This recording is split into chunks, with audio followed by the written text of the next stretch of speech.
Oh, looks, we're back here. We're back at NMRAx for another year of mirth and merriment and model railroading clinics and the like. So welcome everyone, whether it's the morning, the afternoon, the evening, or in the early morning.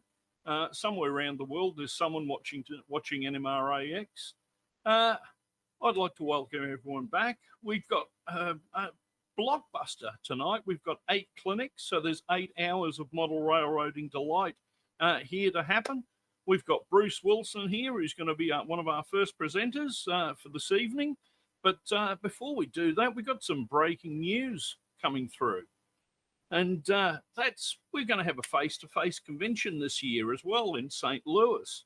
So for the first time in a couple of years now, things are starting to get back to normal. So I'd like to know who's coming to the convention. You might actually have a Meet the NMRAX team meeting at the convention. We may even do a live stream from the convention. Who knows what mirth and merriment will happen. Anyhow, today we're going to have 4 clinics up first. Then we're having, I think, a 2-hour break. And then we're coming back again. The schedule is up there on the Facebook page. And if you actually go to the event and look at the schedule, it'll change the time zones and the start times for each clinic to your actual geographical area. Because as we all know, the Earth is round, and so therefore it's all different time zones around the place. Anyway, that's enough from me. I'm going to have a nap and come back at 7 o'clock in the morning because it is midnight here in Australia. And I'm going to hand the reins over to Mr. Wilson here, and welcome Bruce Wilson from the AML crew, the official mailman of the mailboy of the AML crew. Hand it over to you, Bruce. Thanks very much, Martin. Wonderful introduction. I'm glad to be back. I was involved way back a couple of years ago in the first NMRAX convention, which was a lot of fun, and I was glad to be back here doing it again. As Martin mentioned, some of you may have heard my voice on the Modular Life podcast, where I am known as the moderately agitated mailboy. That's a lot of fun, and we have a lot of fun with that. But anyhow, the business today, I'm going to introduce our first clinic. Our first presenter is an engineering manager at Boeing in Everett, Washington, who modeled an HO until late 2008, when wooden railways were reimagined. This has caught my attention here. Wooden railways were reimagined. So we're going to find out about that, I'm sure. Since then, he has shared his family modular wooden railway throughout the West Coast and Western Canada, is now incrementally resourcing other organizations to do the same across the U.S. To show some of it, please welcome Tom Stevenson. Good morning and bonjour. Ohio gozaimasu. Welcome from Seattle.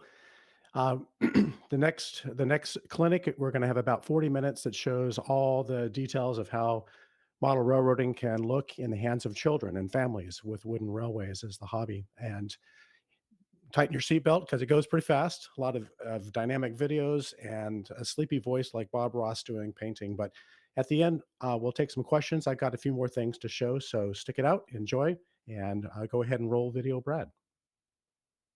Having modeled in wood for more than 14 years, there's a lot to share. This clinic is an ambitious sprint to make a compelling case for wooden railways as an entry into model railroading, accessible to children long before they are in elementary school. It covers design and assembly of custom trains with paint and weathering, design and construction of modules, design of custom track with fabrication, finishing, and the final module layup. Techniques for rugged dioramas are detailed, including durable trees. Some of this can be done by children, developing key skills that they can apply later with HO and in-scale railways. Most importantly, each of us can individually and collectively engage with children's museums, train museums, local festivals, groups supporting kids on the spectrum, and elsewhere, resourcing, teaching, and laying a foundation for the future of our hobby in a new generation.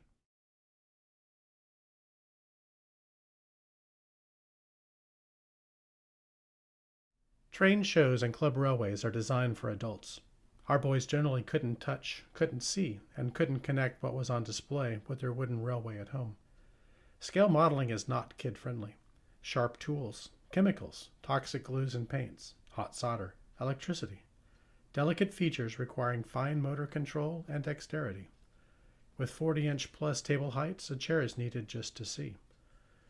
What if that railway was set down at coffee table height, detailed using sandpaper, files, and scissors, child-safe paints, glues, and finishes, no electrical or soldering, accessible, age-appropriate, durable, hands-on.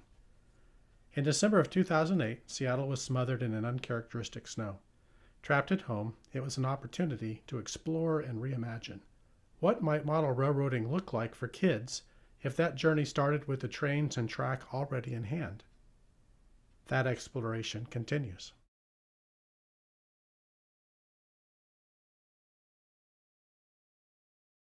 My grandfather's great-great-grandfather was George Stephenson's cousin.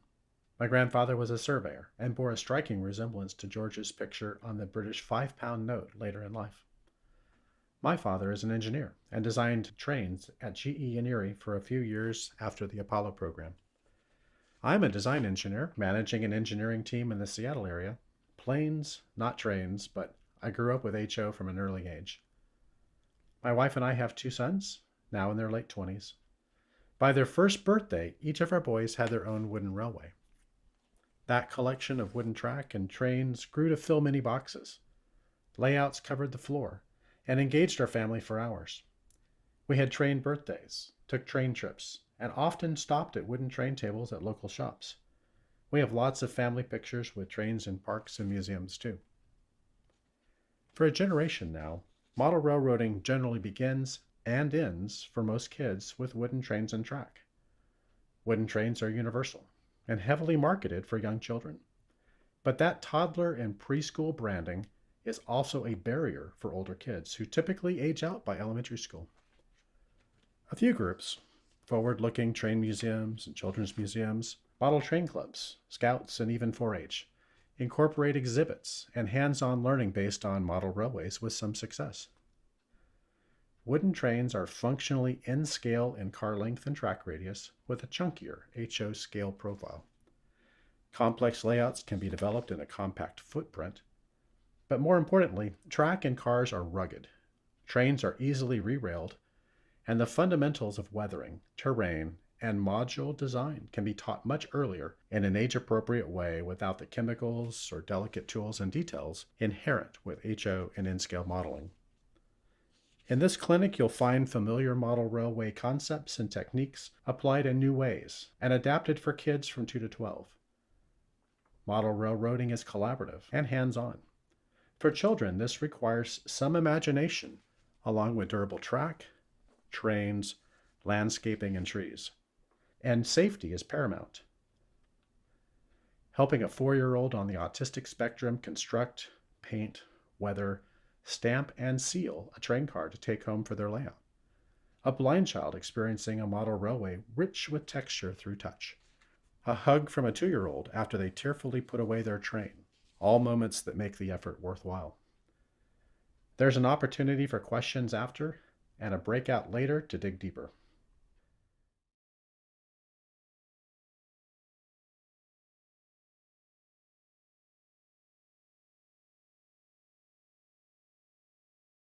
Children have long been connected with trains. We've put animals to use, pulling vehicles through towns and in the countryside, eventually implementing steam as a means to move trains over longer distances with less effort. Trains have become fairly complex and sophisticated, going back through time and abstracting on the train design. Trains become a little bit more simple, but still clearly identified as trains. You can take that all the way out to the abstraction of a train in an Etch-a-Sketch. So, animal-drawn vehicles, eventually steam, the complexity going from 2 axles to 4 and more. And you get to the golden age of steam. But if we kind of go back to early steam and abstract on those vehicles, you start to get down to engines and tenders, hoppers, tank cars, box cars. So if you take existing train stock, Obrium makes some, and you split the bodies off, start putting together simplistic designs to represent the various car types in rolling stock. You can quickly come up with a terrain that clearly a terrain, fairly straightforward and simple. I've been using some standard color schemes to define the various entities within that rolling stock: the tender and coal car, an engine, box cars, hoppers, cabooses, and of course flat cars and gondolas. There's nothing sacred about the color choices, but it makes it simpler for the purposes of organizing in the box. But in the hands of children, building the train car out of pre-cut blocks, gluing those, painting, weathering, finishing, those are all very accessible. Box cars can be as easy as a 1-inch piece of cabinet-grade plywood, Baltic birch, cut into sticks. These can be decorated with milk paint.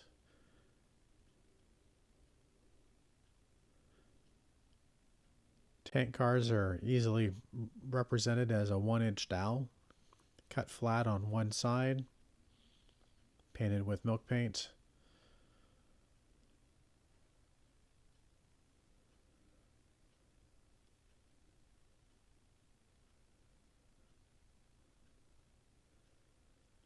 The caboose is also made out of 1-inch Baltic birch. It's been dadoed to create the insets at the ends. Painting the cars before putting on the roof simplifies the painting significantly, since it's inherently messy. It's a little easier to go over the lines and then clean it up before putting the roof on. This hopper car was cut from a piece of hickory. It was cut from each side, and then it left some flashing that had to be filed off. After painting, and it doesn't take too long for the milk paint to dry, using just some chalk to apply some charcoal for soot and just general accumulation of grit and grime. White is handy to capture the sense of sort of paint oxidizing and some wear. Example of box cars before and after weathering. So using some Orbrium cars that have already been cut, sanded, get a nice clean flat surface. Some carpenter's glue on both surfaces.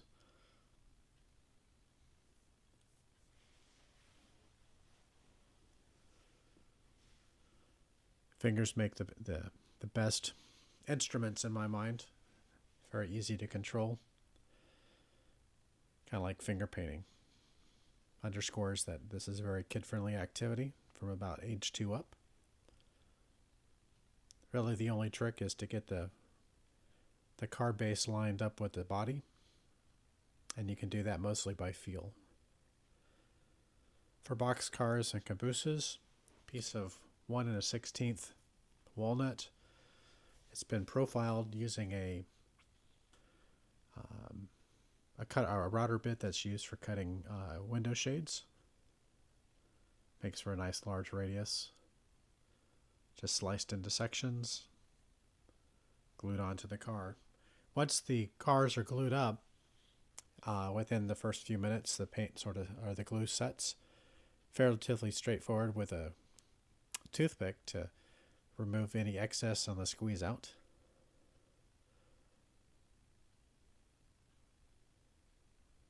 Same goes for the box car.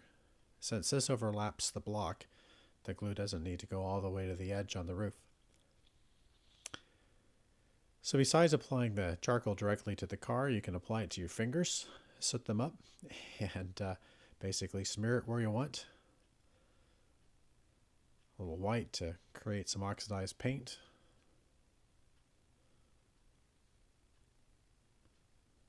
And then we glue that to the base. Later, once the cars are dry, you can use a rubber stamp to stamp railroad logos onto the sides. And then it's important to finish the cars so that the charcoal doesn't wear off.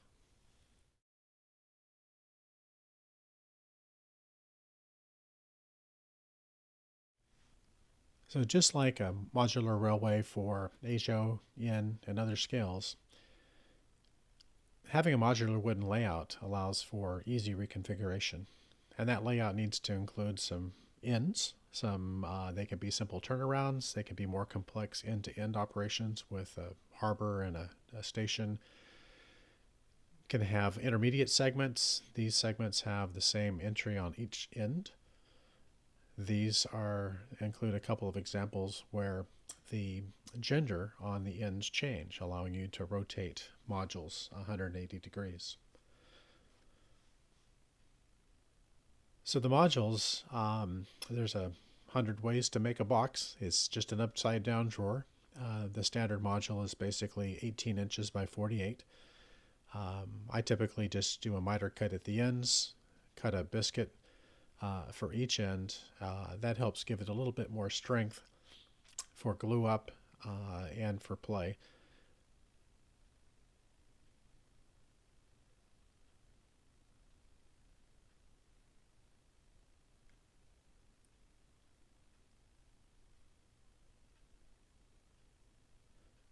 The biscuit and the joint, just the glued 45-degree angle, I have found not to be quite strong enough. There's a tendency for a large layout to get moved or pushed against. You can pop your glue joints. So once I've got the box assembled, I typically go back and I put a spline at 45 degrees through the corner to add a little extra strength.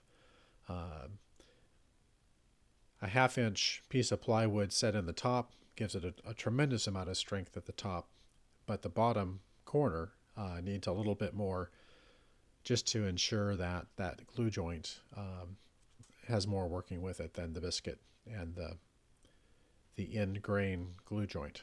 Not the strongest joint.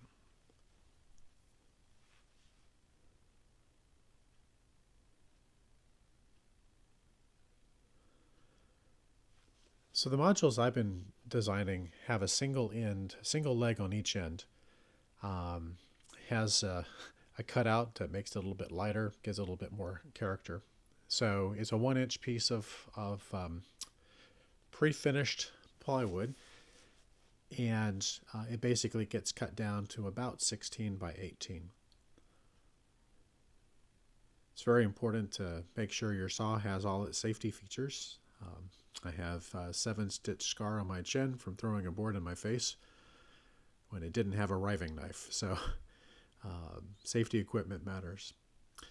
So for creating the cutout on the base, the bottom of the leg, the easiest way I found to do that is to basically make a mark to define a rotation center. I drill that out just large enough to set over a pin, which is just a nail, finish nail. And then it just gets rotated through the bandsaw blade, cuts a beautiful circle. Very easy to do, very consistent, very fast.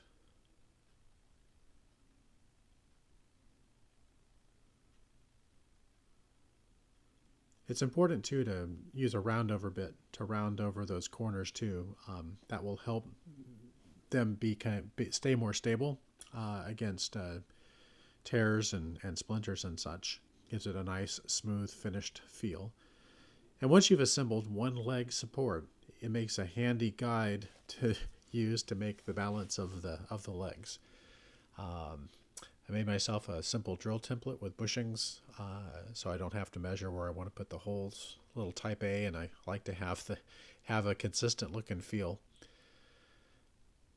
So the ledge is just a 1x3, poplar 1x3.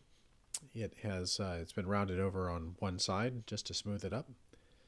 A little glue on the between the ledge and the leg, and then a couple of screws just to provide a good mechanical connection while that glues up.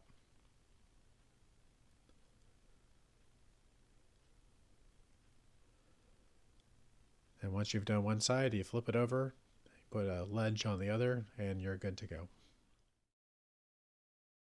Having shown some of the basics for making the box as well as the leg supports, going to shift to take a look at how the track layout, how the individual tracks, custom tracks are designed, how to set up the CNC file to cut those, what's left to do once you've cut the piece of track out, and lastly, the basics of module layout for consistency. So there's no limit to the creative pieces of track that can be made. So I'm going to basically show how to make a large turnout. This is 6 inches long, has a large radius that's 45 degrees. The track spacing is a 1 inch on center, about a 1/4 inch wide for the track groove itself. I'm a big fan of having something that represents ties for a finished look. And the end geometry for the track is also very important. Cutting the wood, you want to make sure you've got a pretty good fit, but not so tight that you can't get it apart.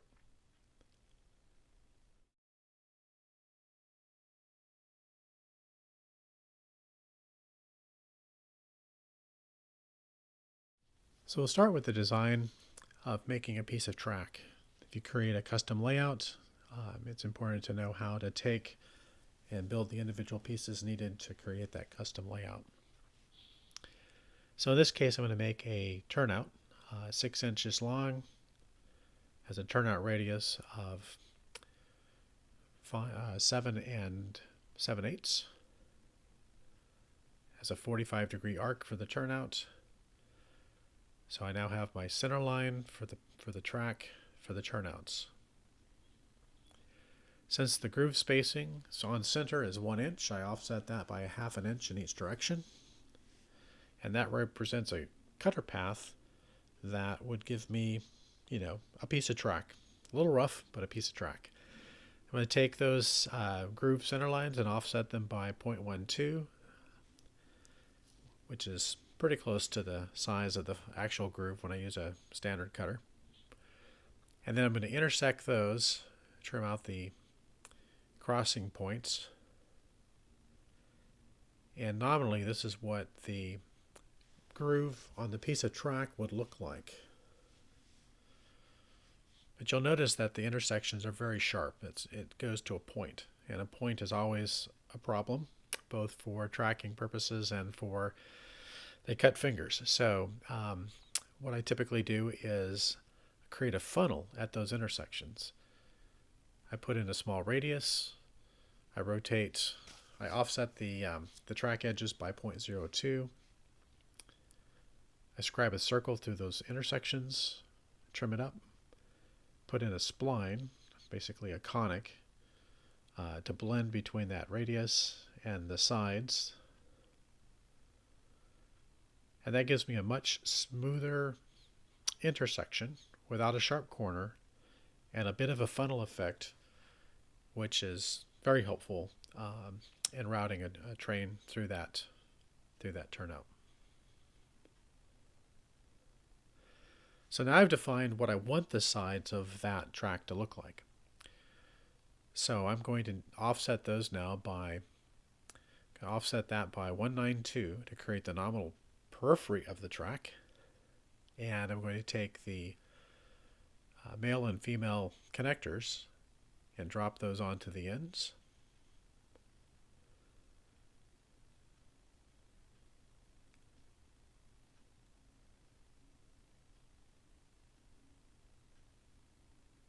It's important to keep those straight, or you'll end up with pieces of track that won't fit together.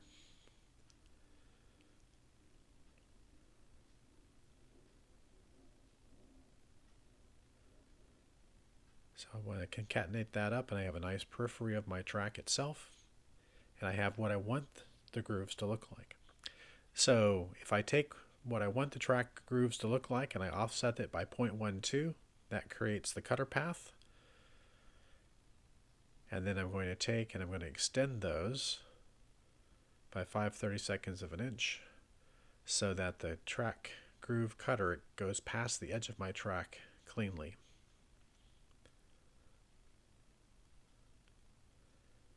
And that's the center line that the groove cutter will actually follow.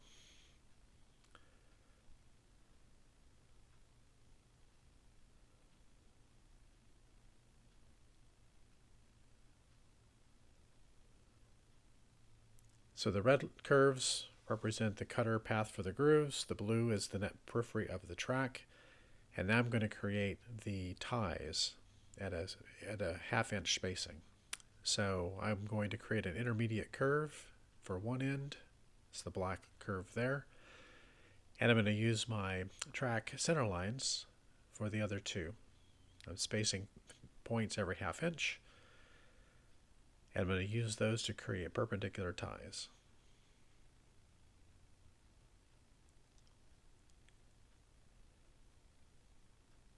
So this is fairly time consuming. I should have broken down a long time ago and just written a Python script to do this, but there's still some art to it to get it to look right. So I trim these up to a curve that's pretty close to the center line of the track groove. And then I'm going to come back and I'm going to trim those to create a castellated path, a zigzag path for those ties. That way the CNC cutter's not having to lift and lower after cutting each individual tie. I can just basically zigzag my way through. It's a little more efficient from a cutting path standpoint.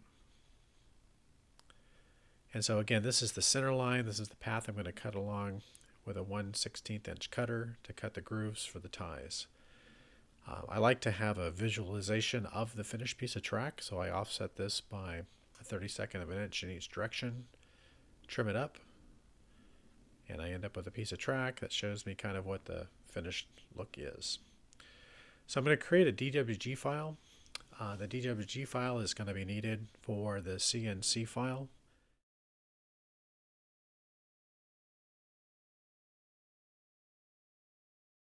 So Cut2D, and this is an older version, Cut2D is an easy way to create a CNC file for the track itself. This DWG file, I need to basically tell it the size of the piece of wood that I'm going to be taking it from. I'm going to position my origin in the very middle of the piece of wood, just for simplicity. And I'm going to center the data in the job. And I'm going to have 3 cutter paths when I'm done. I'm going to have one for the periphery of the track. I typically cut that with an 1/8 inch cutter to a depth that's just slightly deeper than the ½ inch piece of wood. I'm going to cut on the outside of that curve. And it's important to add some tabs, or once I get cut through most of the way, my piece will be loose and I'll burn my cutter and potentially damage it.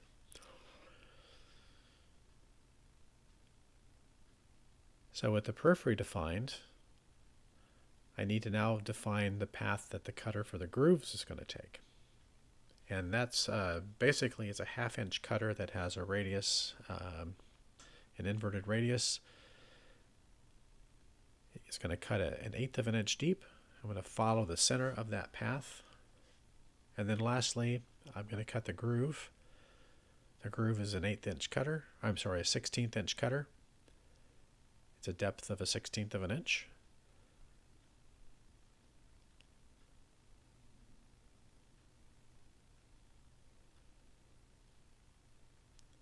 And when I think I've got this right, the last step is to have it show me a representation of the finished part. It's my opportunity to check to make sure I've got center, the depth, the tabs, that they all make sense. So when I cut track, I typically cut the periphery first, and then I cut the ties, and I cut the rail last. I find that I get a little better, clean cut piece of track when I do it that way. And that's a CNC file. So I would save each of those then to a cutter file. After cutting the track on the CNC, I have to remove the track from the board, breaking the tabs. And you can break the tabs without cutting them, but Sometimes it'll tear out and mess up one edge of your track. So I recommend using a pull saw to separate that out. And then what's left of the tab can be easily be removed with a wood rasp and a file. If it's a flat-sided piece, you can probably get away with a belt sander, but I actually just push it on the belt sander. If you run the belt sander and it gets hot, and it will, it'll actually heat up the tab, and the tab position will be visible long after it's smooth. And then finally, routing the edges, basically with a very fine roundover bit to break the sharp edges.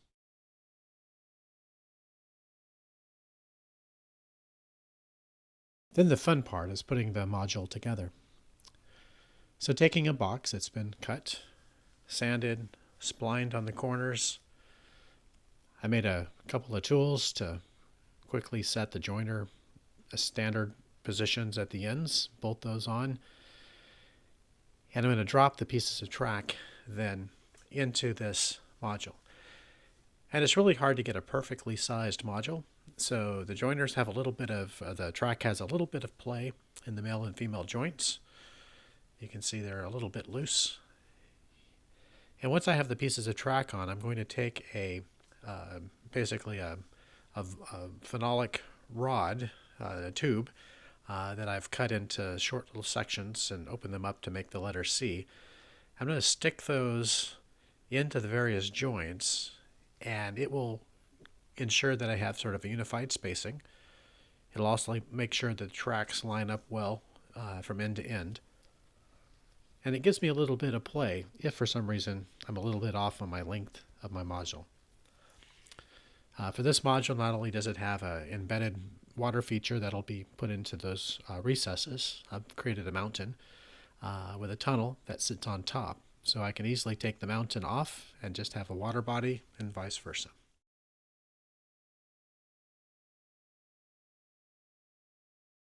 So turning the module into something that looks more realistic is a matter of using the right kinds of materials. So not only does the box and the track need to be very sturdy, but the materials used to embellish it with can be printed tissue paper. It can be photographic paper. This is an example of a building that's been faced with photographs and then finished with a varnish. Coconut mat, carpet squares, and then the trees are made out of upholstery fabric. We'll talk about the specifics of how to construct a tree here just a short way in from here. Train cars that have been reconstructed on existing train body bases, and of course contoured mountains.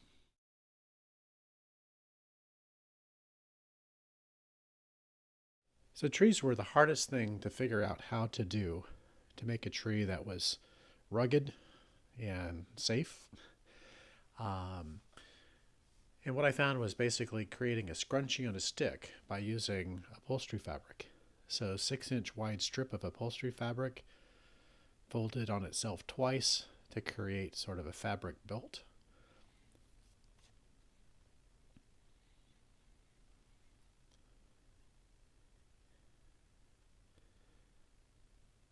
So once you've folded the fabric, pinned it, it's a matter of stitching it together so that it becomes, so it won't unravel. And working with upholstery fabric's a little unforgiving. I managed to do my wife's sewing machine in and had to replace it with a sturdier model. So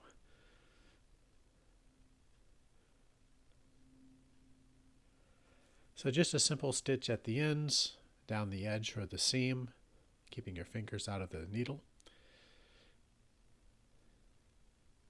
I usually do kind of lube it back on itself just to make sure the ends can't possibly unravel.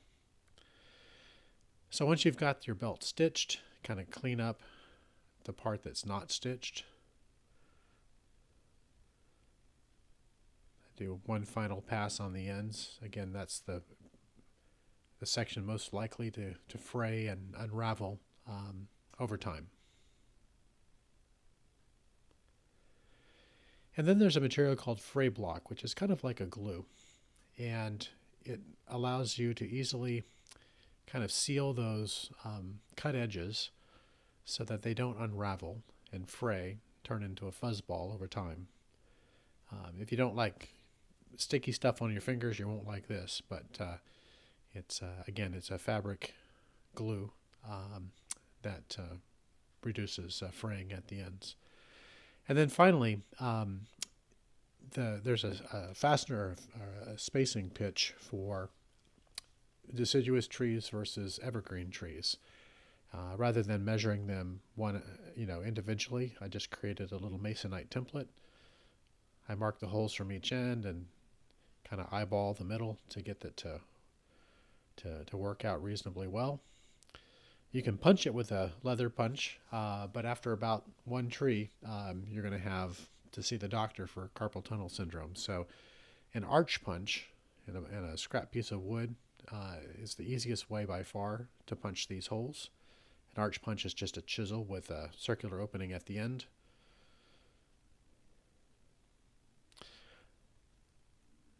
So the tree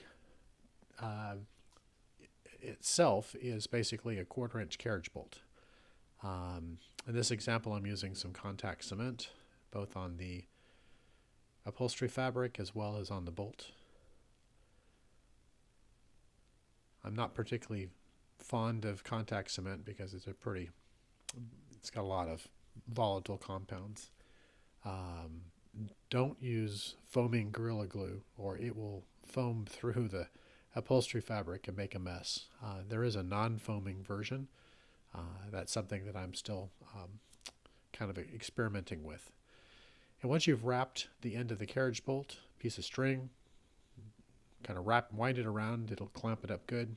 And once it's set, you can cut the excess off. Again, I've got exposed cut ends on the fabric. Here I'm using some Titebond 3. Increasingly, I'm starting to use Titebond has a glue that is in a gray bottle that I think works really well, and future trees will be made with that. So with the tree now, I take the belt, and it's just a series of twists, feeding it onto the carriage bolt. Again, there's, I make each tree a little different. There's no such thing as a perfect tree. The beauty of a natural forest is the imperfection of all the trees. And so if you're inconsistent in how many twists, in which direction you twist, you'll end up with trees that are complementary and integrate well on the layout. So a washer for the end, throw in a nut, wind it down with a wrench. And as you start tightening the nut, it's going to bunch up the fabric and it's going to become, tight and firm. And you end up with a tree that's actually fairly stiff, but still soft. You can bend it around in your hands a little bit till you get it just the way you want it, and that's a tree.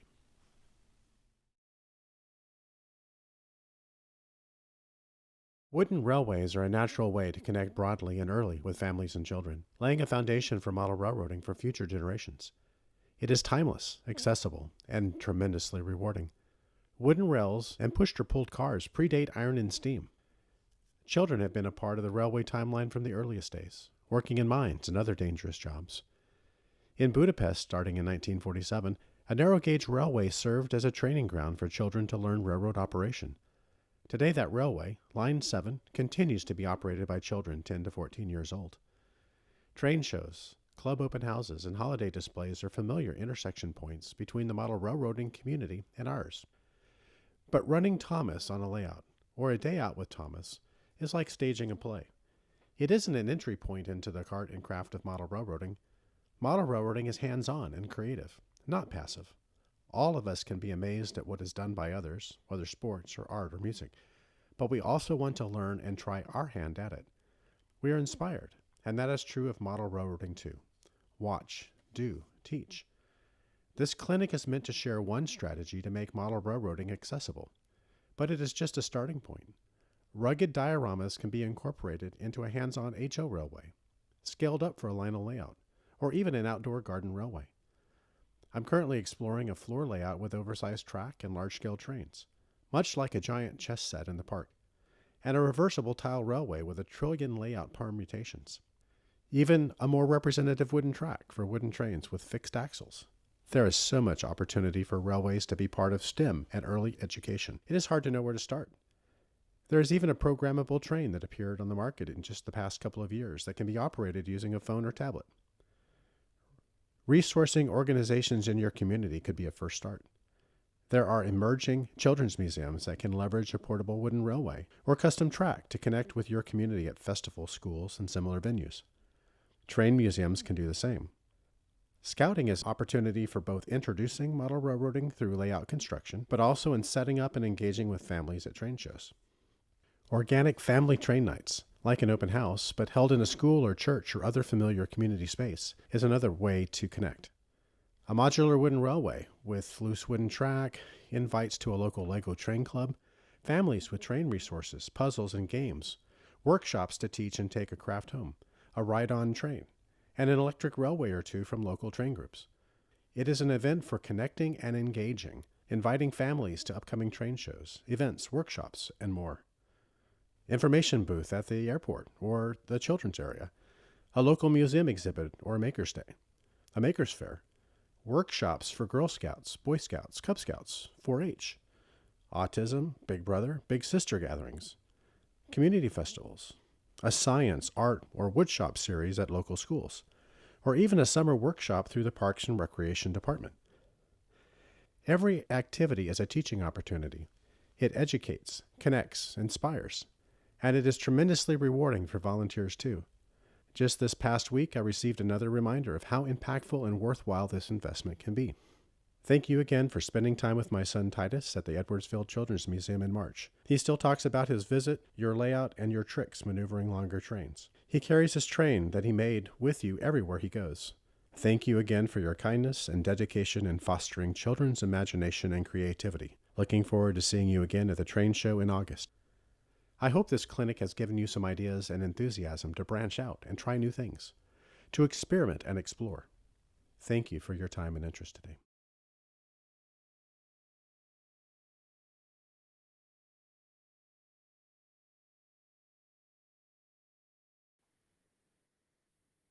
Okay, thanks very much, Brad.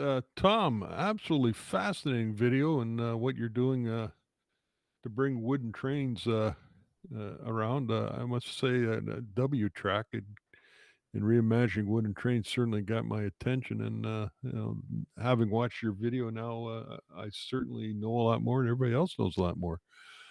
We have a few questions from the YouTube chat. Jacob Lines wants to know, does the NMRA have standards for wooden trains? I seriously doubt they do, but you never know. But I would suspect not. Uh, Human City Junction, is there a design copyright issue of basically copyrighting Brio designs? They're not. So wooden trains have been around since Eichhorn days back in the 40s ish era. Um, there are some unique designs that do get patented, design patents on them for a while. For instance, Learning Curve had a clickety clack track where they had ties that were cut and divots in the rail. And that was patented, a design patent that actually went to court a couple of times because the person who shared that concept with them took them to court over it. And that's why that disappeared in the late 90s. So, but typically, unless you're doing something that's truly unique and there's a design patent in place, which is only good for 16 years, the concept of wooden track, train design, all of that is open source. Okay, so and because you're not really doing it for a profit type thing either, so I guess you're somewhat protected that way. You can always make something for yourself. Yes. If you make and sell it, if you're going to invest in actually production, it's probably worth your while to investigate design patents just to make sure that someone doesn't cut you out of your own design. Okay. Another question: is there a module standard for those end connections? Are all the same? I'm So not sure the if he's the talking about your diorama tables or the tracks Sure. itself. So Yeah. the tracks have a male and female connector, and those are fairly standard. They do vary a little bit between Brio and Thomas and Imaginarium and Chuggington. They're all slightly different. What I would say is there are some standard bits that you can get. Rockler used to have some. Some of the other router bit companies have some track bits. In terms of, I cut it on a CNC with an 1/8 inch bit and cut the periphery. And again, all the dimensions are in the video. So, if you cut to those dimensions, it'll work with Brio and Thomas and all the other ones I've tried. Excellent. I have a question. Looking at these, what is the biggest layout that you have done with this? It's a fascinating thing. I'm kind of curious how big and where was the biggest one you've worked on? Sure. So the one I made for our family has, we must have about maybe 10 or 11 modules. I've made some for a couple other organizations and they've been smaller, but the one I built for the Edwardsville Children's Museum, which is just across the river from St. Louis, I built that for the National Train Show this August, and it has 170 feet of track. It has roughly 90 turnouts, a whole lot of intersections, and about a dozen bumper sidings. And it's really intentionally complex to allow for collaborative play. So it will support 20 to 25 kids operating trains concurrently. And you can't do that with a Thomas table. Now, when you talk about operating, are these hand propelled or is there some battery propelled ones? Wind up? What can you do with these? Sure. So there's a company that made something called Smart Train, which is a Bluetooth powered train car. That's kind of cool and able to run a wooden layout the way you run an HO or an N-scale layout. But in the hands of multiple kids, that doesn't work. What Okay. I found is a battery operated train is interesting, but you have to direct it through the switches. What really works best, especially for a group of kids, is for them to basically be the locomotive power themselves, and they have to navigate past each other, and they make train sounds as they do it. It's really fun. So it's d- definitely digital control, so to speak, and then it's onboard sound. It sounds like as well. Yes, that's right. Excellent. Uh, Digital the one, the, control. yeah, remote control. There you go. This one you mentioned for the trainer is going to be on display at the National Train Show in St. Louis. It is the 12th, 13th, and 14th. It'll be one of the hands-on exhibits there at the National Train Show in St. Louis, which is actually Collinsville. And if you can't make it to St. Louis for the National Train Show, and you should make that a priority, you can always visit the Edwardsville Children's Museum, which is just 20 minutes north of there, the next time you find yourself in the St. Louis area. Excellent. Well done. Okay, I don't see any other questions. I just remind people that Tom will be available after this clinic. If you want to go chat with him breakout room, you can go over to wereby.com/MRL-Aussies. And I think the links are also showing up in the feed somewhere. So if you want to hang out with Tom for a bit, feel free to head over there. You can chat with him in person and get some more questions. Other than that, Tom, thank you very much. A fascinating presentation, and we certainly appreciate taking the time to put that together for us. Thank you for the opportunity to share.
Okay, thanks very much. We're back for our second presentation of the morning.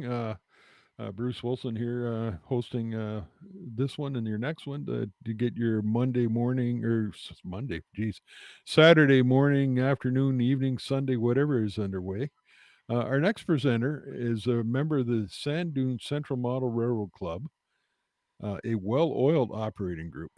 He is currently adding the Green Harbor extension to his ON30 Mansfield and Old Colony Railroad layout. So, for view on perspective, please welcome Mike Tylick. Okay. Well, thank you, Bruce. It's nice to hear from you, and thank you guys for inviting me.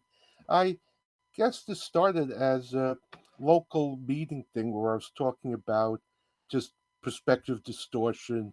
None of us have rooms that are big enough to fit an empire, no matter how big our rooms are.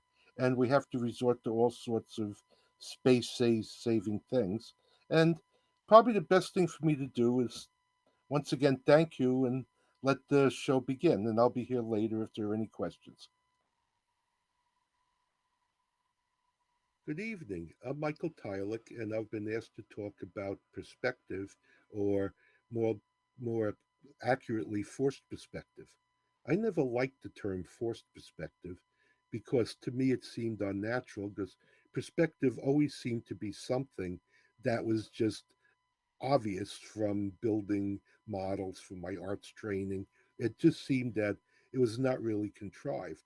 But thinking about it, I looked up the terms on Wikipedia and I found that forced perspective is actually a term. And thinking about it more, I found that perspective really does not exist in real life. In real life, all things are the right size at the right distance. For example, in this long straightaway into Boston and Albany, the distant railroad cars, which may be three-quarters of a mile away, are exactly the same size as the locomotive in the foreground, but our eyes fool us into believing that this is further away, even though it is, but it's something that happens in real life that we have to try to do on our own. Now, one problem we are cursed with on model railroads is we do not have open spaces like we have here in Papalocan Creek in New York. This is near the Bear Mountain Bridge, and where we could see a whole train in the distance, and you never get to see this even in maybe in the largest of Z scale layouts, but you can see it in real life. Now, if you think about perspective, there may be other ways that we perceive perspective. There may be other ways to do this, but I could think of three. The most obvious one is near far. Distant objects appear smaller, and duh, we all know this, but it's something we may not do when we model. We don't necessarily make things that are further away smaller. Like in this photograph, we know the two tunnel portals are the same size. The one that's a quarter of a mile or so in the distance appears smaller, but you know the train is going to fit through both. Vanishing point.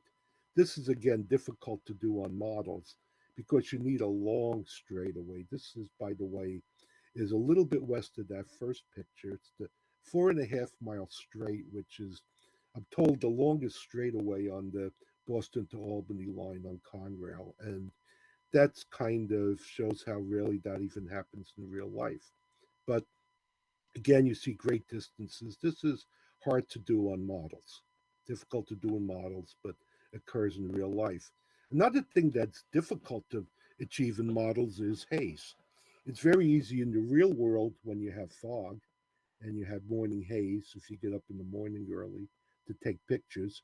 Fred Lagno has used his smoke machine he bought to great effect on some of his photos, but it's hard to have that running during an operating session or running continuously. We can we can gray out backgrounds with sprays. We can mute the colors in the background and get a little bit of haze. And we can use many cases. You'll find that the perspective is a combination of the three. Now we'll put some curves. One thing we all have in abundance on model railroads are curves. Most of the layouts I've built are one curve after another, and they can be handy for hiding things. For example, in the scene at left in Gardner, The train is really hidden by telephone poles and trees. Now, if you look at some perspective and back, we know the buildings in the distant hill are the same size as the foreground building and much larger than the locomotive. But because they're further away, they look like they're further. We can do these with flats, we could do them with painting, we could do with backdrops. But notice that the depth is achieved by smaller buildings. In this case, on the one on the right, we're coming out of Boston, and these large buildings seem smaller because they're further away. In a sense, the large buildings can almost become a backdrop, and the train is conveniently coming around the curve in the foliage. And this could be a way to have a train come out of hidden track in your big city. By the way, for those who are interested, the Massachusetts Turnpike, which parallels the railroad coming out of the city, used two tracks of the rail line were ripped up for its right of way. So we have old right of way being reused for newer services. Here in New York on the left, we have several different things. This is along the Mohawk River in New York, and S curves are beautiful. Prototype photographers love S curves, long sweeping curves, and one in the twin ledges, but they're just beautiful scenes. They're not that often seen in model railroads. Sometimes you can work these in by having a little bend in the track when you build a peninsula. They're worth putting in. I think John Armstrong called them cosmetic curves, but they look good. And again, you notice the trains just die off. A lot of times in the Northeast, they die off in foliage. They do that here, and for want of a better name, I call this a compound curve, where you have a curve, then you have a straight, and you have another curve, which is kind of the opposite of an S curve. It might be a C curve, and C could stand for compound. One great depth thing you see in this photo, if you look carefully at the backdrop, we know intellectually that the Hudson River will go at least another 100 miles to Albany and another 100 or so miles north into New York. But if you look carefully where the causeway is in the background, which again is hazy, that the island and the causeway actually block the river. So the river line is not continuous to our eye. And this would be a good place to go from three-dimensional scenery to a backdrop where you just somehow make the river bend a curve or a road and you make it just break so you change from three-dimensional to flat. Now, several curves, and recently we took pictures of Tony Donatelli's Target Valley Railroad, and Tony has a beautiful layout. It was featured in Model Railroad Hobbyist maybe 6 months ago. It's a very nice layout, and here are a couple of curves he uses. Again, he's in Appalachia, and the trains go behind foliage, they go over bridges, and he's using a lot of the same things you find in real life. Here's an S curve. It's one example of somebody having an S curve on a model railroad, and it looks nice. You could almost feel the train chugging up the hill. It is actually going upgrade. You notice how he has a big cut in back that also acts like part of the view break and mountains and stuff like that. Now, in a sense, Tony's cut is like a wall, and the wall is a good way to gain elevation easily, because all of a sudden you have a foreground and the foreground's lower and you can make it very detailed. Then you have a wall and all of a sudden you gain through 3, 4 inches of height. There could be a track down there, but instead there are parks. And there's not much in back. The track here could be a couple of trees and you could be on your wall with a painted backdrop. And this is taken to Newburgh, New York. You notice by luck, there's a bird perched on the finger of Christopher Columbus, who's pointing towards New York and the New World. But walls can help you gain height. Here is another place where a wall is behind the train, and this is a way to quickly bring your scenery up higher. This was taken in downtown Boston near Northeastern University, which is not far out of downtown. And you could kind of see buildings in back, but you notice they're muted. And if you did have an overhead catenary, that hides an awful lot. You wouldn't have that in real life, but you might have a bridge. And you notice the city, and this is a very urban area, there is a lot of foliage. And Boston was always known as a green city. Frederick Law Olmsted built parks all over it. They call it the Emerald Belt or something like that. But you can use foliage even in the city to hide things. So you could almost have this be in the city and have a backdrop and have nearby foliage or a park. Here's a real retaining wall, much real rock cut, much like what Tony Donatelli had, where you just have the train coming out of a big blasted rock cut. Now, if you notice New England scenery, which also helps break up the wall, notice how much foliage there is on that wall. The wall was blasted. The wall was built. There was that area was kind of activated World War I era, but you notice how bit by bit you see less and less of it. So you can put foliage and it kind of relieves your rock casting. Here's just a plain old stone and concrete wall that brings scenery up to another level. As you can see, there's another track above there, and it's a good way to go over and under. Railroads do that a lot to have junctions. Now, one thing I found with working on retaining walls and bridges, if you have a very long wall, your eye tends to sweep along it very quickly. And when your eye sweeps along it, it looks short. If you break up the wall and treat it in different ways, now here we have several types of stone wall. We have rock walls, blasted rock. We have two types of railroad ties. We have rail fence in front of the track, and by changing the way it's done, it makes the short area not only more interesting, but also makes you look at it a lot longer, and it takes you a lot longer to go from the lower track up to the top track or down the line about 10 feet. So it's good to treat things many different ways and use different treatments. Don't do too much the same thing. If you're going to build retaining walls or tunnels, try to vary them as much as you can. Another type of a wall, a view block like that, or a help is a fence. Fences are used a lot. Here's just a plastic Central Valley fence that has been hacked up according to George Celios's instructions. And in the front, there's a stone wall dropping down to the coal yard. And it kind of hides the main line a little bit, separates the scenes. You notice there's another scene behind it. The photograph helps make it look further away by blurred focus. We can't do that in real life very easily. There are a lot of tricks cameras can do that we can't, but fences make good walls too, view blocks, anything that breaks the long line of stuff. Now here's a real scene. This is Breakneck Ridge in New York. It's along just north of West Point Military Academy. Now, this particular scene, I guess the cliffs in the back could be considered a wall. It's like a giant backdrop behind the railroad, which has the river in front.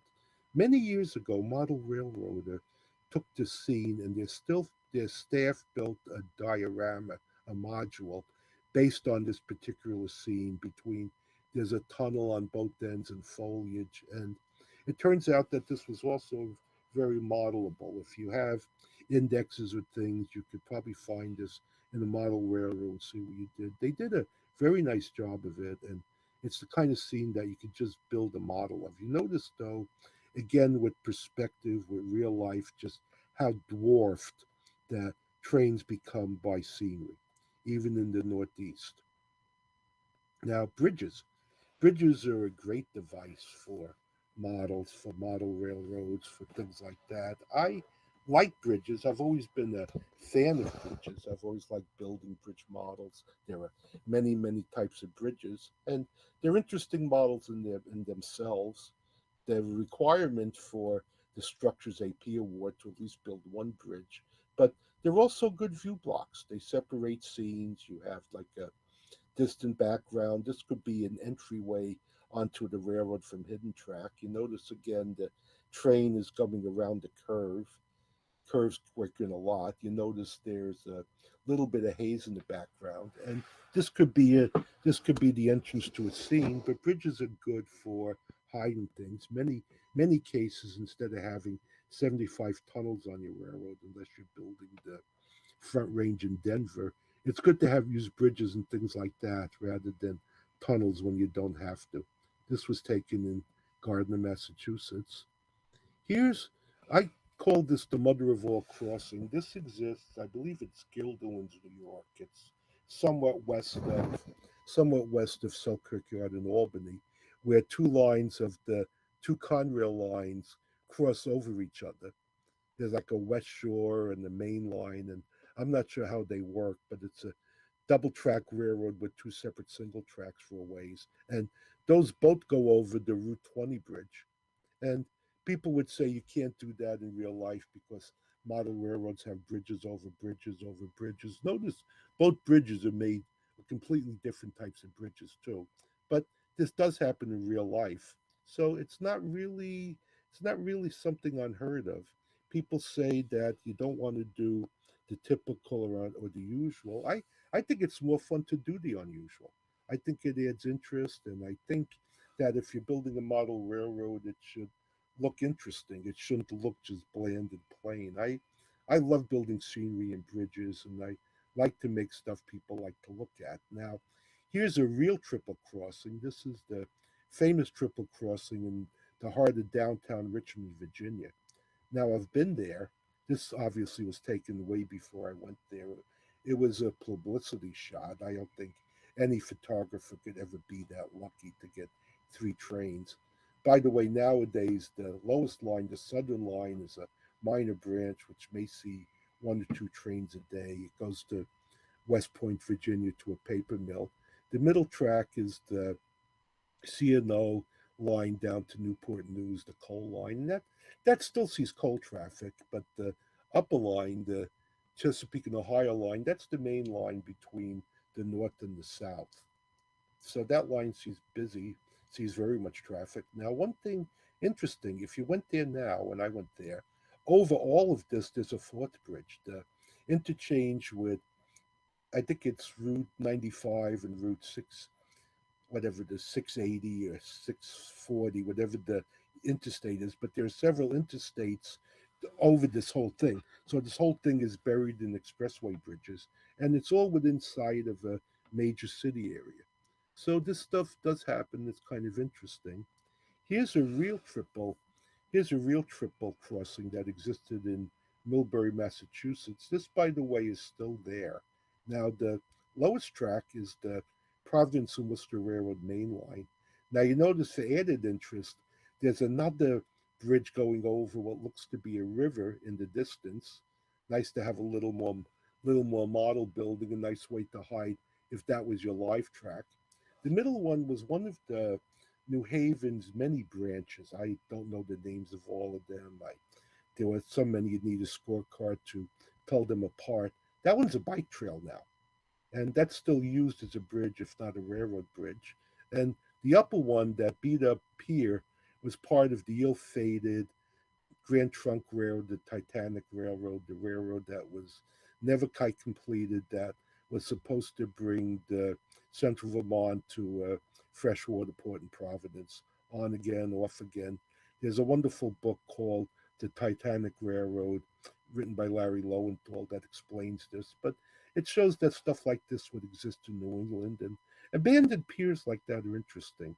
I always liked the old concrete, the beat up, decaying concrete, and that would make a nice foil to the stone wall. It would make a nice model just to put some abandoned or never used right away. Here's another example of a bridge to bring you back on your railroad. The town of Haverhill, city of Haverhill, Mass is in the back, and don't those factories just look like they're painted on a backdrop? The train comes around the bridge, you could paint them on the back, and the train comes through the bridge onto your layout. It crosses the Merrimack River. But again, it's a nice heavy railroad bridge, a nice model, better than having a tunnel, better than have it ducking under. Here's a place my son calls this Fly Junction. I don't know if that's the official name, but as you can see, the main line going to South Station, the Amtrak commuter line, flies over the coach yards. So then it goes to the city into South Station. Now, one thing interesting with this, that train, by the way, is on one of the coach yard tracks. It's not on the main. But the way this works, there's a highway bridge in the back, and that would be a very convenient way to just end your track, have it go around the curve. Then you could have the big city on the backdrop. And Boston would make a great photo mural. You could take a photo mural. You could probably buy these. You could find them on Google Images and just put the city of your choice in the back. The track comes, and many people have hidden track, and what a great way to have like a hidden storage yard, but to have it go under the main line into the junction. The main line could be a reverse loop coming back out, for example. And one nice thing about the yard this way is all the switches are where you can reach them. You don't have to try to build a switch where you have to pull out a railroad to get to it. And I've always found the easier it is to get to track, the less likely I am to have to repair it. So I tend to avoid very much that's hidden for very long because I just don't have good luck with that. Another thing with bridges is you can show the passage of time. Here's a very recent highway bridge. Years ago, back, well, now it's getting to be a long time. Time goes by more quickly than we like. But these old bridges along the Boston and Albany were replaced when the clearances were raised for double stack and automobile traffic. So all these highway bridges were replaced with newer ones. And it's a good way to show time by putting in some modern bridges. It's also good with bridges. You can have bridges that are brand new, bridges that were built years ago, bridges that, well, I don't know how far back. You can go back to probably colonial times and find bridges in New England. But it's good to have different bridges from different time periods, more interesting to build. Here's a model scene. It was built for a cover photo. This was actually East Brookfield, Massachusetts. This is where that original picture was taken with the two trains meeting. There's the old bridge that has also been replaced. The East Brookfield station was a Railway Design Associates kit, and I would have been standing about where the end of the coach was to take this photo. Not a little thing, since this was near where I used to live, that blazer in the front is Reynolds' car. Reynolds was this old fellow who I think his wife threw him out of the house all the time, and he spent his whole life sitting by the track waiting for trains. And he was a fixture. At one point, when the railroads were busier, East Brookfield was a good place to watch trains. And this is a picture on my old Fitchburg and South Bridge. Again, I use a bridge. This is a lattice truss, which is even old for this era. This bridge would be an old bridge, and a stone arch.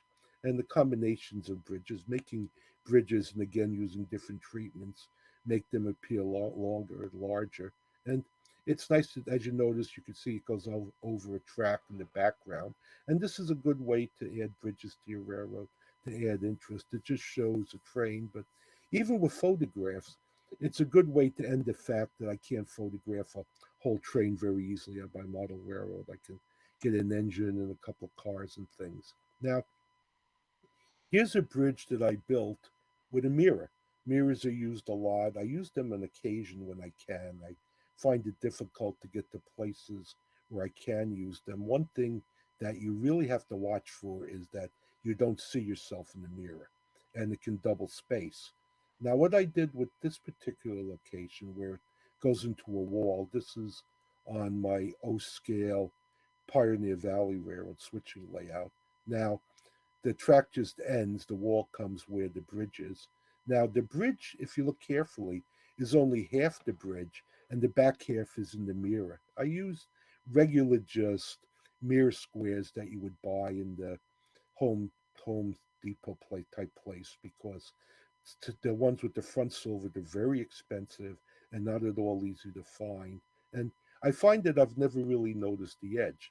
Now, I thought that would be objectionable to not see the buildings above the bridge, but that didn't really seem to matter. I did put the old shed in front, partly for interest. There's going to be another building in front of that that wasn't built yet, but that also helps hide leaving the track. It's good to hide as much as you can with foliage. There's telephone poles, things like that, to help hide where the track actually ends. And this photograph, it's difficult to tell. As I'm looking at it now talking, I have to really think as to where the mirror starts. Now, another little scene, this is not It's kind of not really perspective, but interesting. In Western Mass, near Chester, Massachusetts, the Conrail tracks go upgrade on a double track over a new highway bridge, so we know that steam locomotives never went under this bridge. Now, one of the tracks, like here, has black smoke from diesels that are churning and working and chugging away going upgrade, and the other track, which is predominantly downgrade, there's no smoke because the diesels are basically in dynamic mode and not smoking. And it's a little subtlety. And in case you have a modern bridge, you can add smoke to it. You know, people do that with tunnels, with steam engines, and you can do it where diesel engines are going to be working because they make smoke too. Sometimes more than the railroads would like, certainly more than the EPA would like. Now, here we're building another scene. This basically just shows how I might start a background. I just kind of, I call it a collage.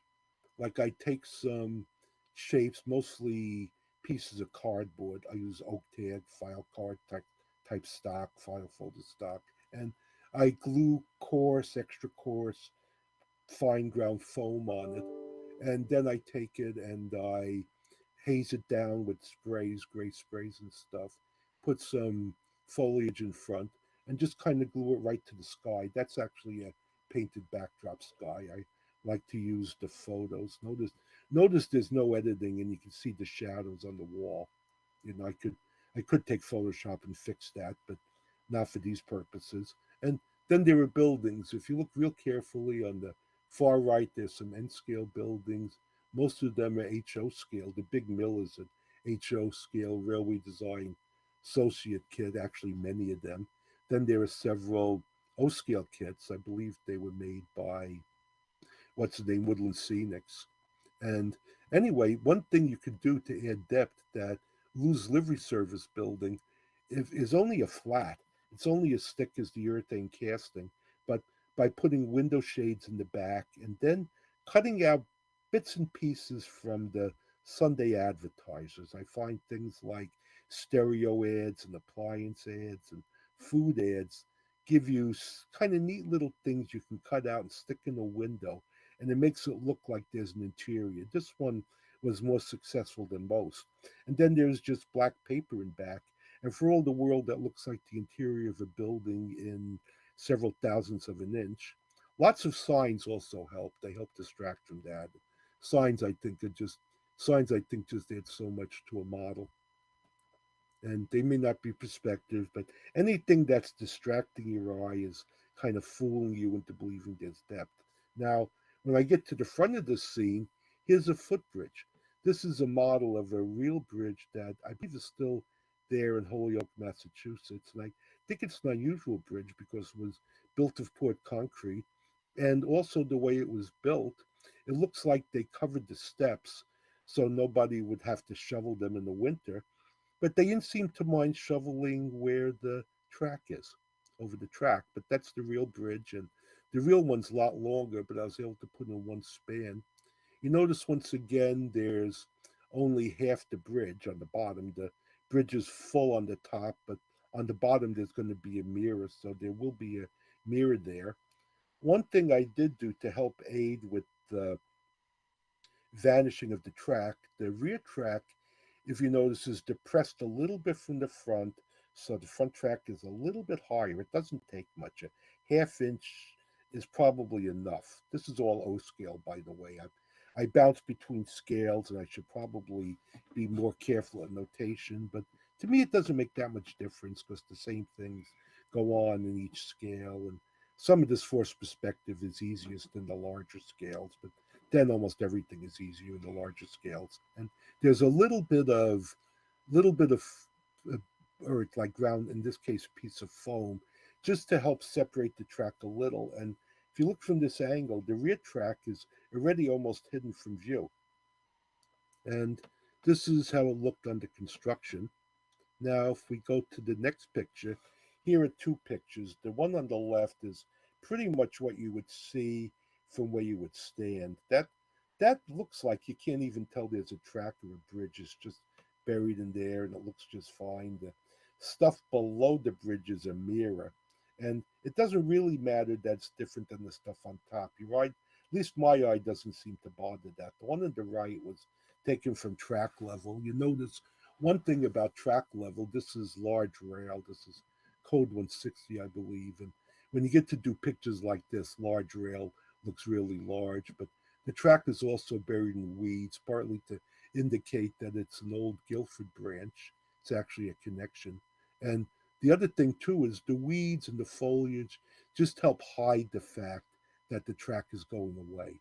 The more I bury a lot of stuff in foliage, and I'm fortunate in present day New England because there is lots of foliage, and lots of foliage just takes care of stuff like that, and you can hide all sorts of things, old newspapers, anything to make it look kind of decrepit. Again, that's in the background. If you look carefully, you'll notice the buildings below the bridge are different than the buildings above the bridge. Now, another thing that I haven't done this. I would like to do this at some point. I've never seen anyone do this. Is except for museums and dioramas, is to make things in front oversized. This is a picture taken out in Western Mass, and it shows the Boston line right away, which is being used. You can see the engine; it's running on the main line. Now, the bridge in front was the original line, which was rebuilt like World War I era and realigned to reduce some grades, but the stone arches are still there.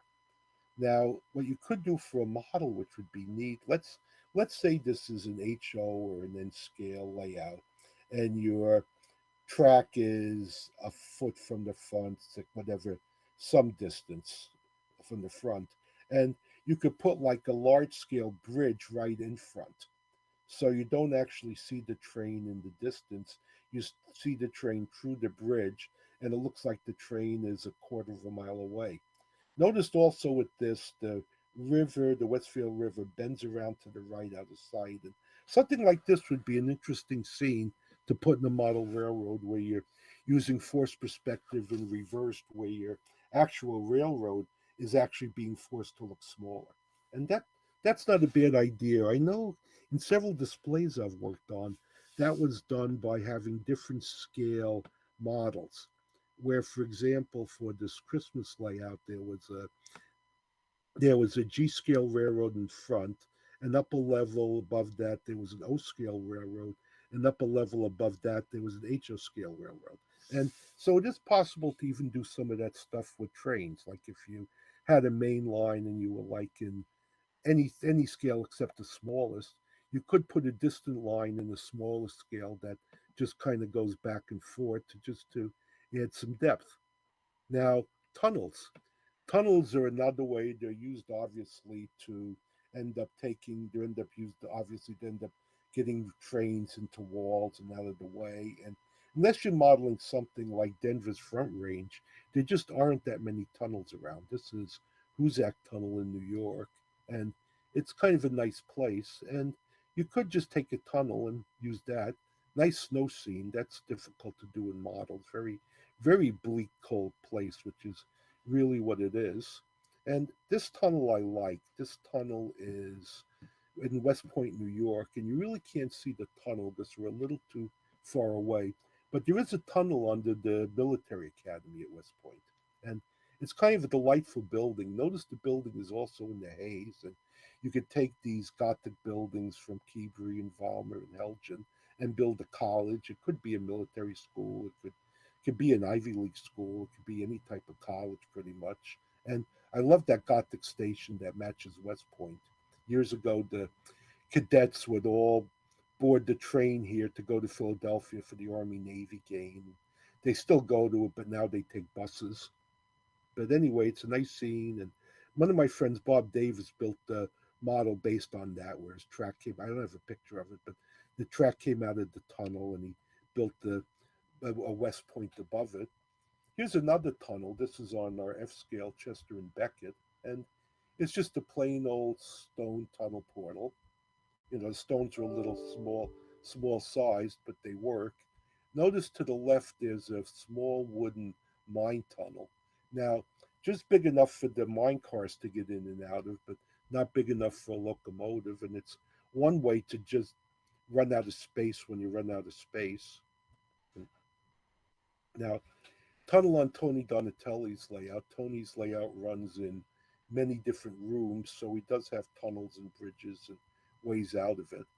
Tony, if you look at his roads, like the flats of the buildings in the back, the road curving around the edge, he's done a lot of perspective tricks, a lot of tricks to make it look larger. He's done a very beautiful model railroad.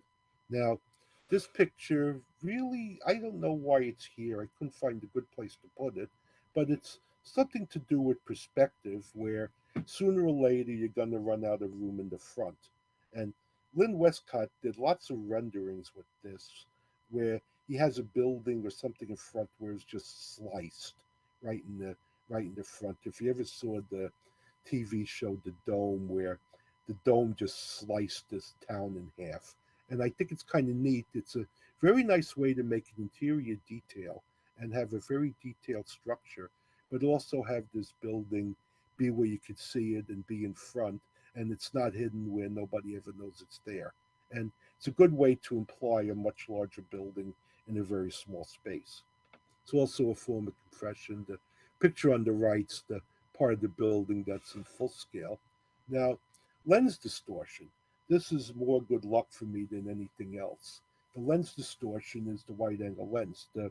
Again, O scale, the people in the front and the Chicken Shack, Joanne's Snack Bar, and the End Up to Shea, they're all the same scale. They're all not very far, 6, 8 inches away from each other tops. But the wide angle lens shooting the picture makes the foreground appear larger. That's something that the camera does that you probably can't do in real life. But that tower in back is probably somewhere around N scale. I tend to build these models. I give you approximate scales. I build them to a size that I like, but I don't particularly use a scale rule, so I can't say it's N scale.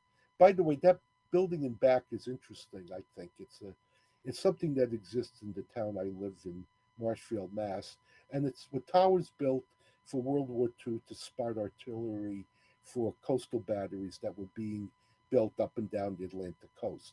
Back in the beginning of World War II paranoia, they were waiting any day for the Germans to invade the United States. Somewhere in the middle of the war, they realized the Nazi army did not have a navy, and there was no way they could ever invade the United States because they didn't have the ships. And they kind of abandoned all this stuff, but the building still stands, and I think someone uses it like a weird shaped beach house these days. Now, here's another picture of a similar scene, and this shows again a little more real force perspective. There's the people in the front in the trains. Those may be the same people in the other picture, but the lens makes them look larger. Now, in the background, there are cutout paper buildings, which are smaller than scale. If you look really carefully under the bridge in the distance, there are people along the beach, and those are in scale figures I had left over. Now, if you think about this, the this is in the fall, and people where I live go to the beach all the time in the fall, but they don't go swimming. The water's too cold. They'll go and hang on the beach. You can go in the wintertime and still see people walking along the beach. Actually, it's one of the prettiest times to go to the water. But anyway, but this is a scene just showing not much depth. It looks like there's a great deal of depth, but here, if I'm right, and I am right, here's a picture of the thing under construction. There's not a lot of space in there. Less than a foot from the foreground to the background. We have some of my hills in back. Now, if you notice, these pictures were taken with my cellar wall in back. I tend to build the layout in one room, in the dirty room, and then move the finished sections into my clean room where it's displayed. But I have those backdrops. Those are glued on gator board, and gator board's good for that because it's nice and rigid and will stand by itself with no support, and it's quite durable and quite strong. And they're faded. There's the hard shell there covering it, and place where the water's going to go. The, the rocks on the causeway are rocks from my patio outside. They're used to, they look large, but If you ever went to a real ocean causeway, some of the rocks they get there are enormous. I don't know how they ever moved them. It's a bit like Stonehenge in a way. But anyway, here are those cutout buildings, little paper buildings. The one on the left is the Fairview Inn, a place where we'd go eat often. The ones on the right are done with this software. It's called Model Railroad, I think, or Model Railroad Structures. I know it's sold by Micromark, and you can draw all sorts of neat buildings with it. And then those are glued in place. I've added some foliage to it, and the foliage is looking better. It kind of adds color, it adds a little bit of depth. Notice the building in the front there, which isn't far away, is a true low scale building. Now, here we have more foreground. We put the big building in front, and the scene is pretty well done. And this shows the same scene I started with. Okay, here's another scene. What I tend to do with scenery is I tend to put up some hard shell quickly. Then I will use that and I will build on top of it as a base. This hard shell's handy because it keeps the trains from falling off the tracks. When you do scenery work, I always put blue tape on the track to protect it. It'll pull off later. Here I just have a filler laid over styrofoam popcorn. And here's the scene. I've added a few more buildings. The foreground building is O scale. Behind it, there's one that's about S scale. I know the one in the back is an HO, Aunt Tilly's house by Concord. Here's a couple more of those cutout paper buildings. And I'm starting to add foliage, and the scenes begin to get deeper. There's some foreground detail like the shed. Again, the wide angle lens makes it look larger. It's filled in with trees. Now, I've noticed in the past, in old photographs, that there isn't nearly the foliage I put in my models, which seems to be the case nowadays, but was not the case 30 or 40 years ago. I've added some foliage. I tend to use, on this layout, I started with the woodland scenics mesh scenery, and I decided to finish with it. Next layout, I would probably use super trees, but I wanted to keep it consistent. So we have the scene here, and here we have the finished scene with the engine and everything in it. And it looks like what goes back a short distance really is pretty close. Now, I like to pretty much end with this particular scene. This kind of shows a lot of tricks all in one place. If we start in the front, there's a this is, by the way, is the O scale Pioneer Valley switching layout I built years ago. On the bottom, the lowest very bottom, there's a canal with no water yet, a power canal, and the power canal goes under a brick under two bridges, the plate girder and the brick bridge. Then it comes to a dam, which is a good way to end the water. It just ends in a dam. I've done that a lot. And then there's rock castings and walls. Notice the retaining walls have been built, and this is common, where they were built with stone, then additions were added to or poured concrete later on. And I've seen walls where part of the stone has been reinforced with concrete. Then there's the track. There's also a railroad tie wall. Behind it, there's another little wall.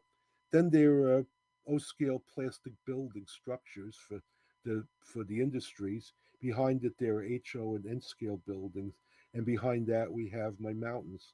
So we have a lot of scenes in this one place. Now, here we have, and we're coming to the end, and I took this picture on purpose. It's milepost 87 from Boston, and I did that on purpose because HO scale is 1/87th actual size, which means to me if you took a real mile of HO track, and I don't know how many yards or pieces of flex track is, but it's about 15, 1600 of them, you'd end up with a railroad that nobody's boom is big enough to put in, but you would not even reach Springfield, Mass from Boston. So, in a sense, it shows the impossibility of working in such a working in such a small space. So we have to resort to what tricks we can. And I hope you enjoyed my presentation. Doug Scott and my son took a lot of the pictures. And thank you for watching. And I hope we have time for some questions.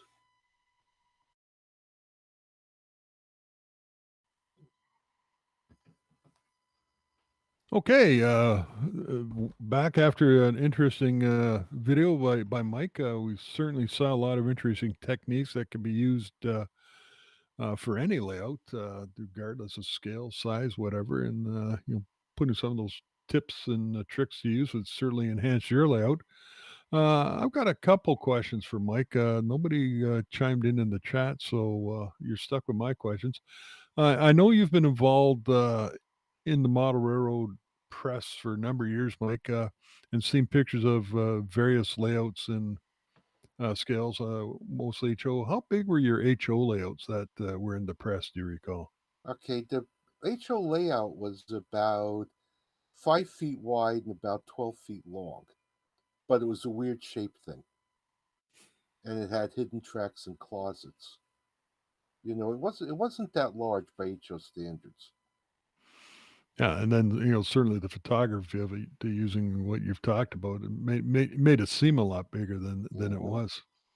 Well, Yeah, it's and now you're involved in Owen 30 with a group that tours around the region displaying that layout. Can you tell us some well, more about actually, your Owen 30 layout? the 0 Well, let me start this way. The the layout we bring to the shows is F scale, which is twice Okay, the size. It's a big layout, okay, but anyway, no. But the 0 is a shelf. It's about 2 feet wide, and linearly, it's about, let's see, 816. It's about 24 feet long, but it's in an L shape. And okay. my And friend, and that's your personal layout in your house? yeah, yeah, it's in my house. Okay. My friend gave me he built a new bench work, so I have another 8 feet. And then I run to the end of the earth because I run into a wall. You know. Well, at least it won't fall on the floor if it hits the wall. Yeah, well, I know I'd have to tunnel and go outside, but Right. And so what are you modeling in Owen 30? well, it's always everything I've done is fictitious. This is a narrow gauge railroad that never really existed in coastal Massachusetts. But it's coastal Massachusetts, but I like the mountains, so it's sort of coastal Massachusetts and Vermont.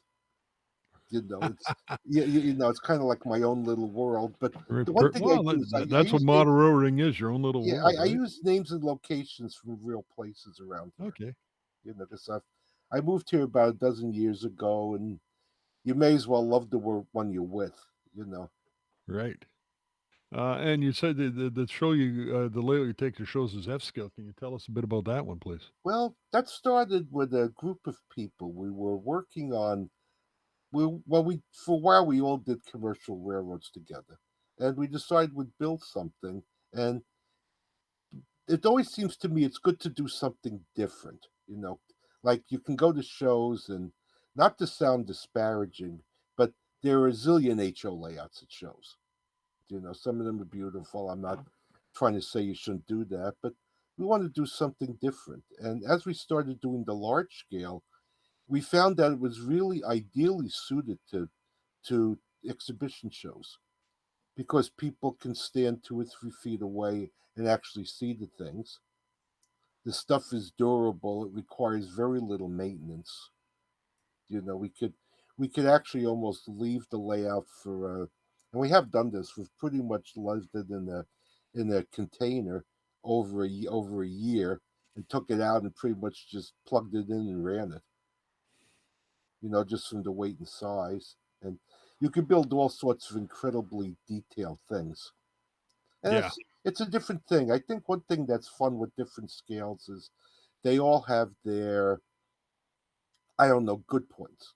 Like one thing I love about N scale is you could build large industries, large buildings. You could build large hills. When you get to something like G scale, you're building things like chicken coops and And small they're sheds and they're things. big chicken coops. Yes. Yeah, Yeah. you're not building much, but then that chicken coop could actually have chickens with personalities. Yes. There you You go. know, Yeah. Now, how big is the F scale layout? the F scale layout that's actually quite large. That's actually 16 by 20. It's linear, but it's a U shape. That's like Okay. the overall shape. Right. All and right. it's like evacuating Dunkirk. Takes four people. One of my friends did a lot of the rocks, and he built them all with sculptor mold, and we built lightweight benchwork and put about 8 tons of scenery on top of it. Right.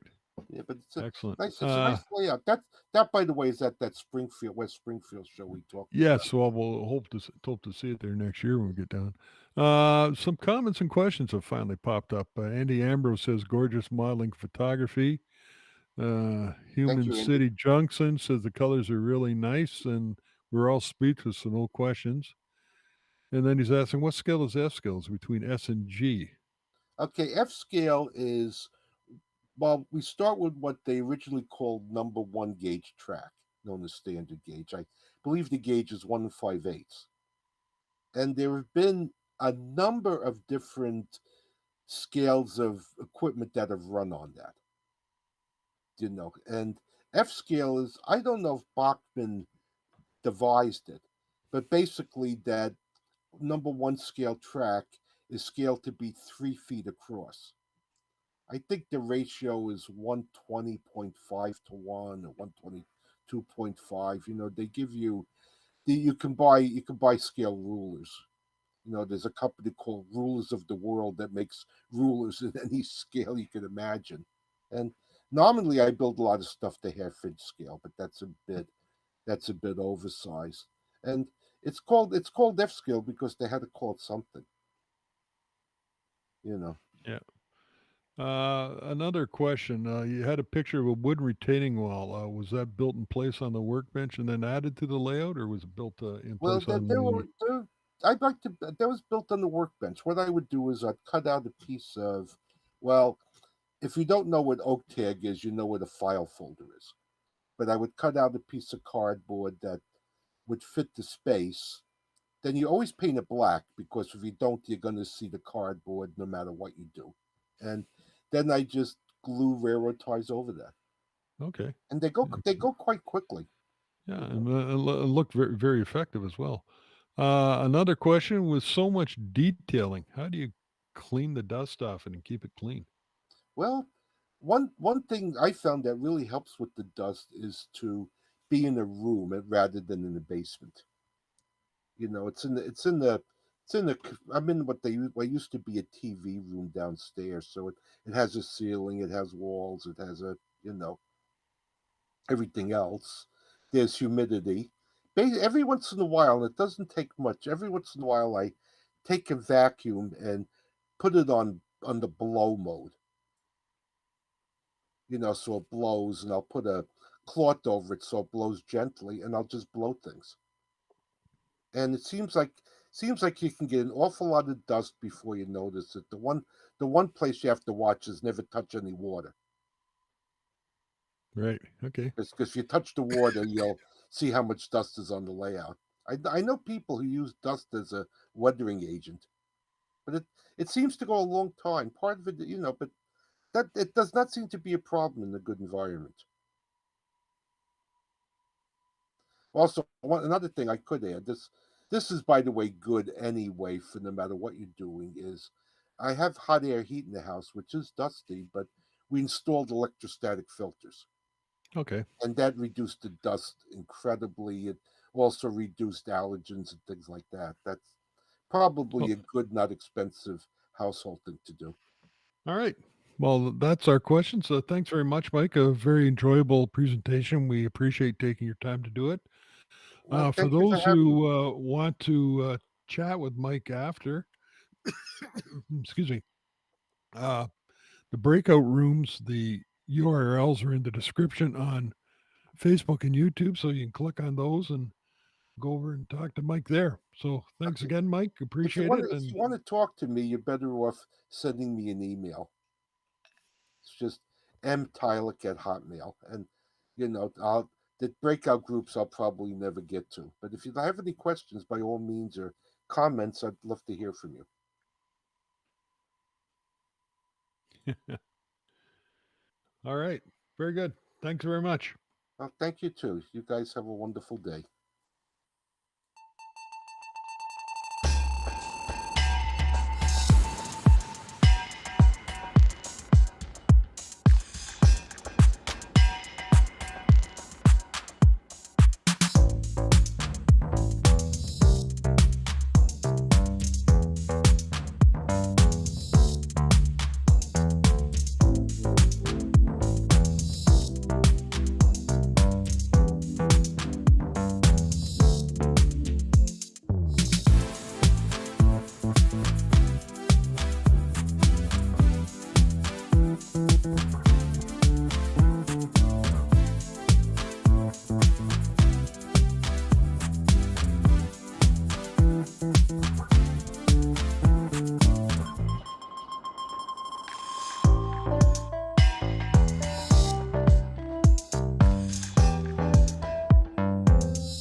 Okay, welcome back to NMRAx for April 2022. I'm Bruce Olson, your host for this next clinic as well. We've seen a couple good ones so far this morning, and I'm sure we got another good one coming up.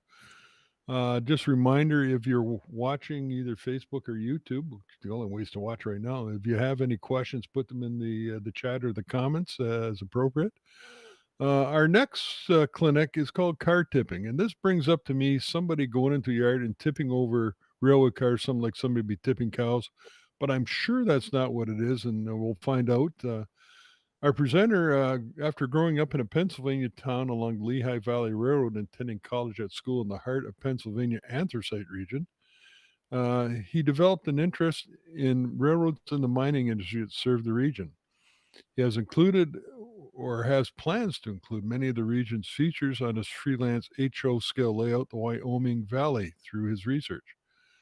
He joined the NMRA in 2005 and is immediate past president of the Garden State Division. Before this role, he served as the president, vice president, director, and editor of the division's newsletter, The Whistle Post. And he was also co-editor of the NMRA e-bulletin and published various articles in Railroad Model Craftsman, NMRA Magazine, and NER Coupler. Please welcome Chuck Diljak. All right. Well, thank you, Bruce. And actually, the full title is Car Tipping, or My Tips on Building Cars. And last year, I completed my certificate for the cars in the achievement program. And that's really what I wanted to share here is kind of the tips I learned along the way. And I really appreciate the welcome. And I think what I'll do is we'll go to the video and I'll see everybody on the other side. So you can assure us that no cars were tipped or No hurt cars in were making tipped. it. Perfect. Thank you.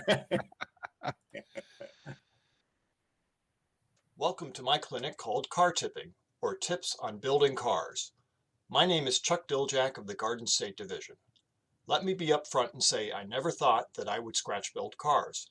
But when I became involved with the NMRA Achievement Program and came closer to achieving Master Model Railroader, I knew that I would have to either pursue cars or motive power to complete its requirements. While building my cars, there were hurdles I encountered that I really needed to think about and resolve before completing a car. That is the intention of this clinic, to talk about each of those hurdles and share my tips in getting over them.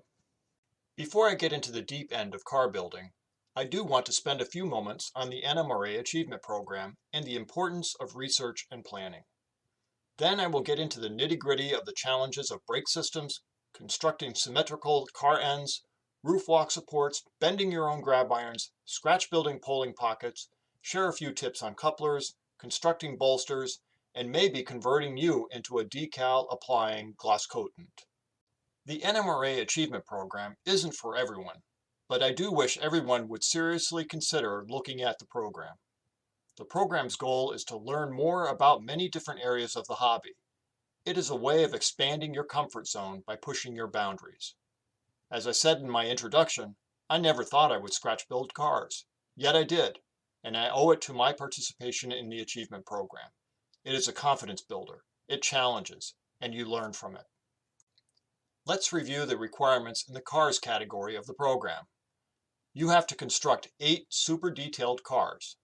There must be at least 4 different types of cars, one of which must be a passenger car. 4 cars must be scratch built. 4 cars, either scratch built or kit built, must earn merit level. Merit level is 87.5 points out of 125 in an evaluation. The remaining cars do not need to be evaluated. Modelers who have completed this certificate typically take one of 2 approaches after studying the requirements. They can take the easier route of building 5 identical cars and then 3 additional cars. Or they can learn as much as they can about cars by building 8 different cars. You will often hear others refer to the spirit of the program. I really do think building 8 different cars embodies the spirit of the program, since the goal is to learn. There is nothing wrong with the other approach either. I just think you are shortchanging yourself and missing out on a great opportunity to learn more. These are the 4 cars I had evaluated. Starting in the lower left is an idler car. This is the first car I scratch built and based it on photos of an Ann Arbor Railroad prototype and flat car plans that I found. Moving clockwise, The second car I built is a Lehigh Valley ice service car, scratch-built from plans I found in an old issue of Model Railroader. Continuing clockwise, the third car I built is a Lehigh Valley wrong-way box car. The car's nickname comes from the doors opening to the left. The car was built from plans in Railroad Model Craftsman and prototype photos. The last car in the photo is a milk container on flat car. The car began as a Finaro and Camerlengo resin kit. However, I replaced many of the components with scratch-built versions to improve the appearance of the car and earn a better score in the evaluation. This slide shows the 4 cars that did not get evaluated.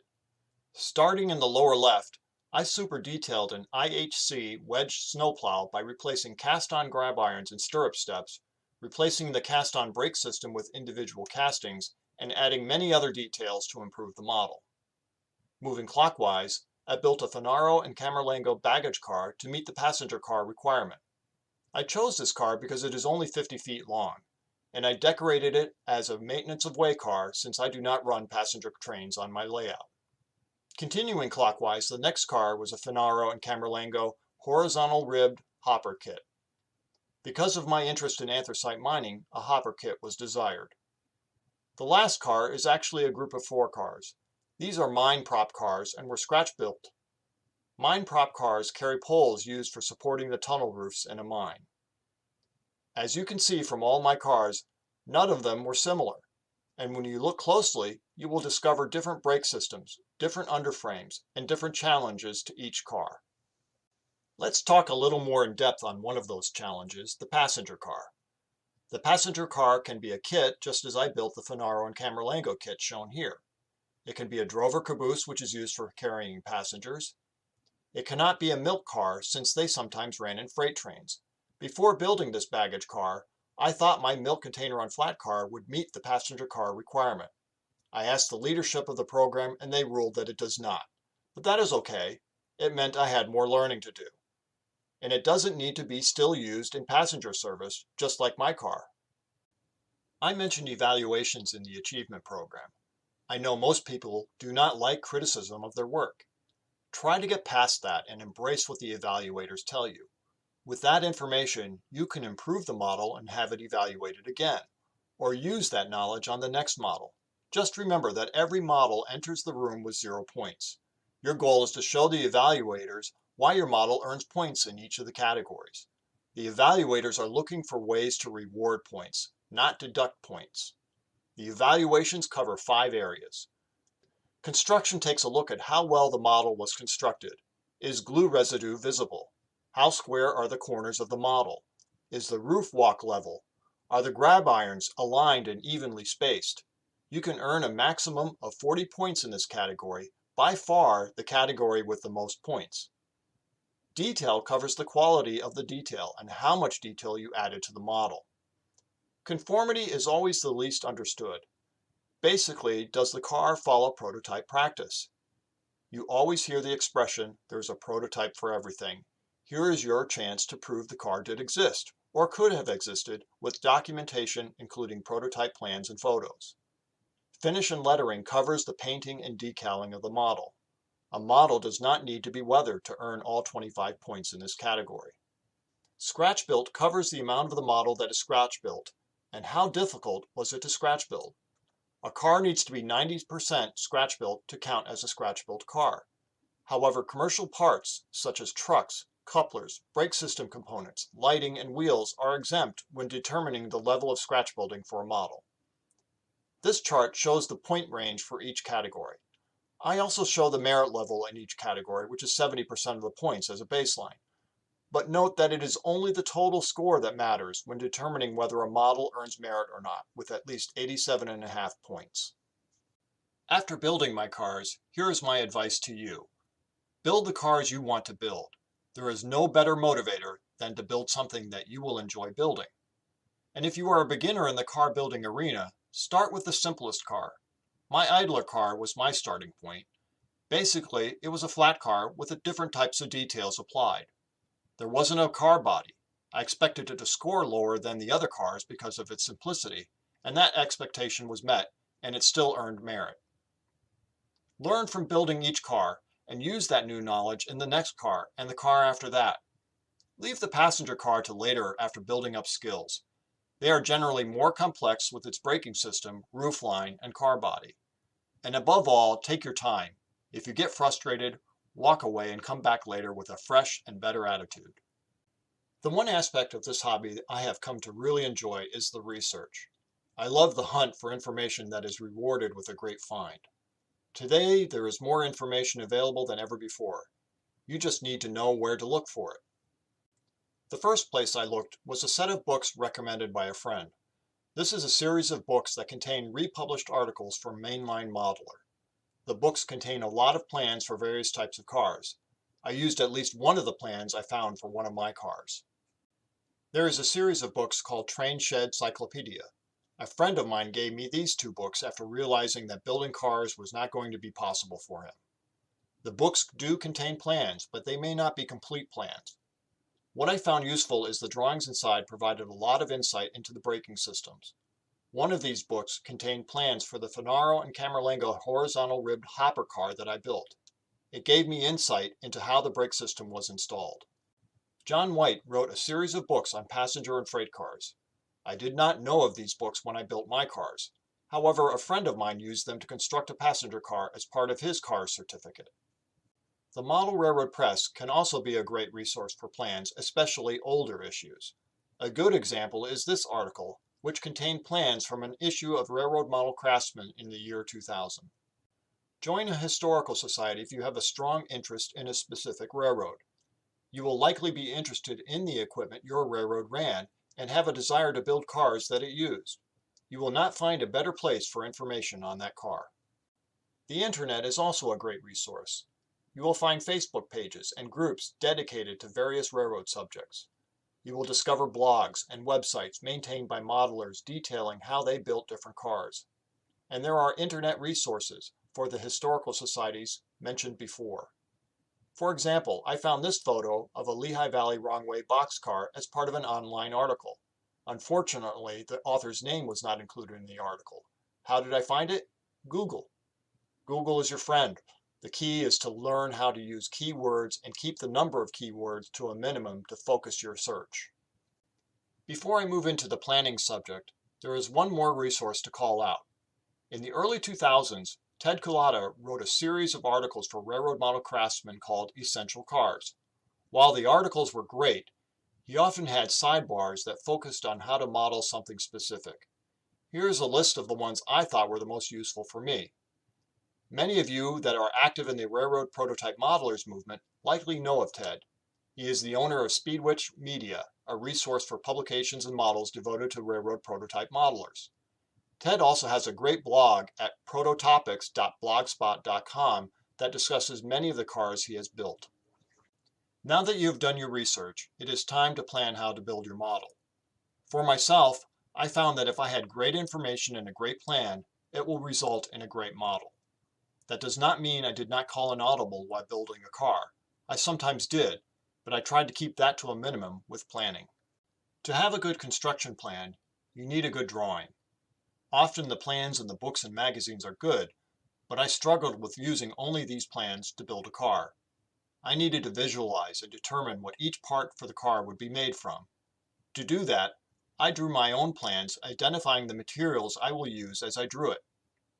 I purchased Eldorado Software's Third Planet to draw the track plan for my layout. It is a CAD program and can be used to draw cars and structures if you know how to use it. For cars, I drew the plans in 1:1 scale and then printed them in 1/87th scale. I used Excel to convert dimensions I determined on a caliper to scale feet and inches. I also converted dimensional materials such as wood and styrene to feet and inches. I often printed the drawing and used it to set up my Northwest Shortline chopper or create jigs. The plans also helped me predetermine the location for holes and brake components. If you are not comfortable with a CAD program such as Third Planet, there are other programs out there, or there is always pencil and paper. And maybe you do not need to draw your own set of plans, but for me, I found it a very useful tool towards planning the construction of a car. I mentioned Excel on the previous slide. Here is a snapshot of a typical spreadsheet I developed when planning the construction of the car. All of my spreadsheets contain the same first 3 lines.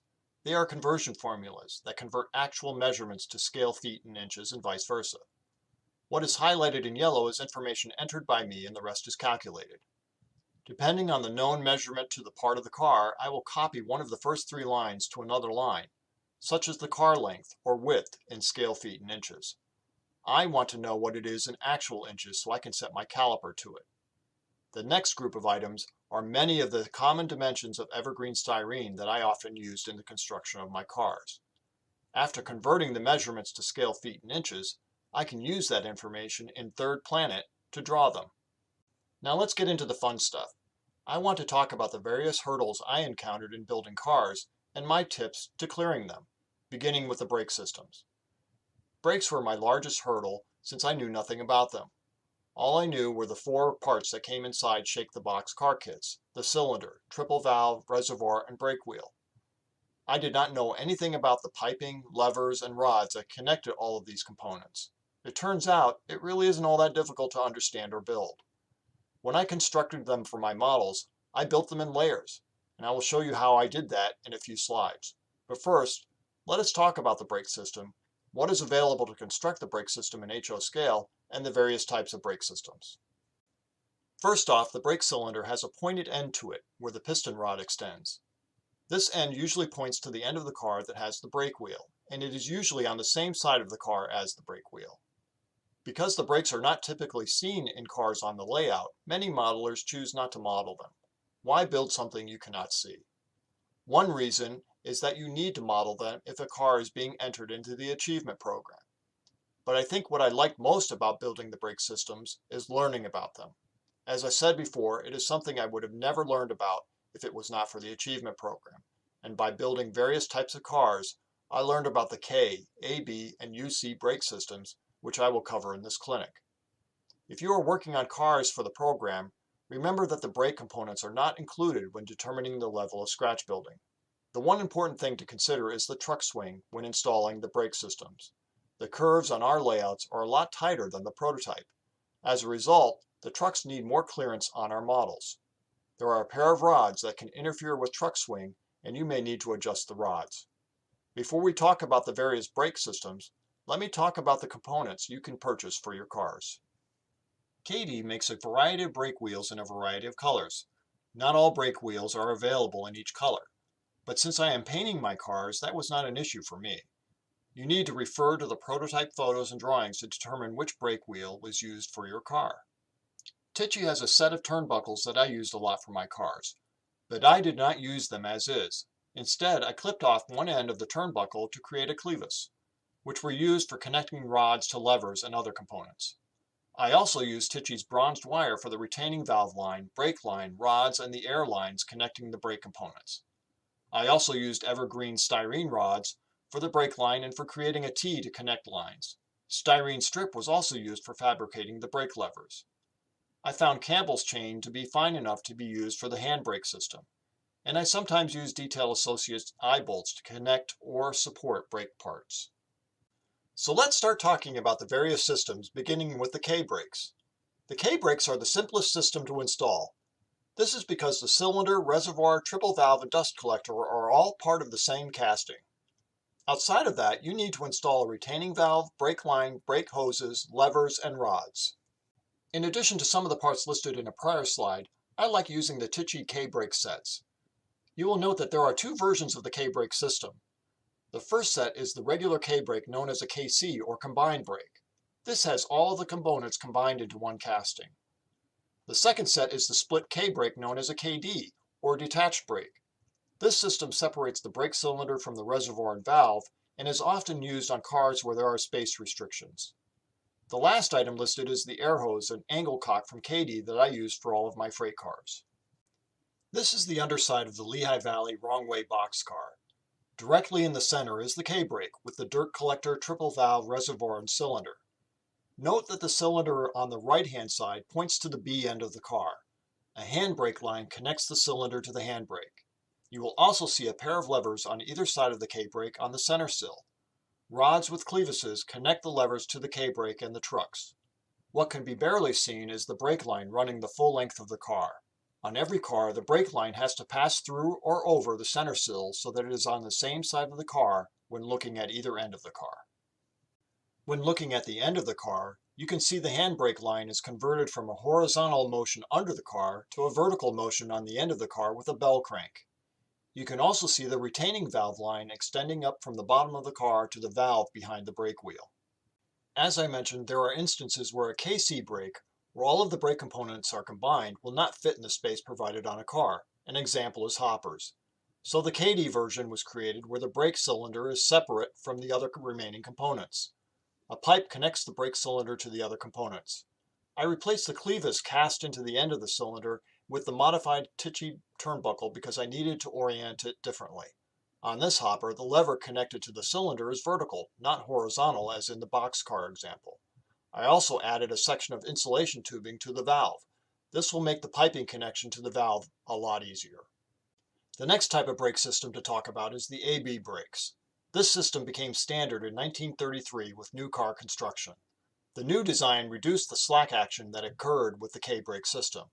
The AB brake system is more complicated than the K-brake system because the reservoir, cylinder, triple valve, and dirt collector are all separate components. Because of this, piping needs to be installed to connect them all. Besides that, everything else is the same as the K-brake with the retaining valve, brake line, brake hoses, levers, and rods. Like the K-brakes, I used the same air hoses and angle cocks from Kadee. For the main brake components, I used the AB set from Tichy. This is the underside of the idler car I built.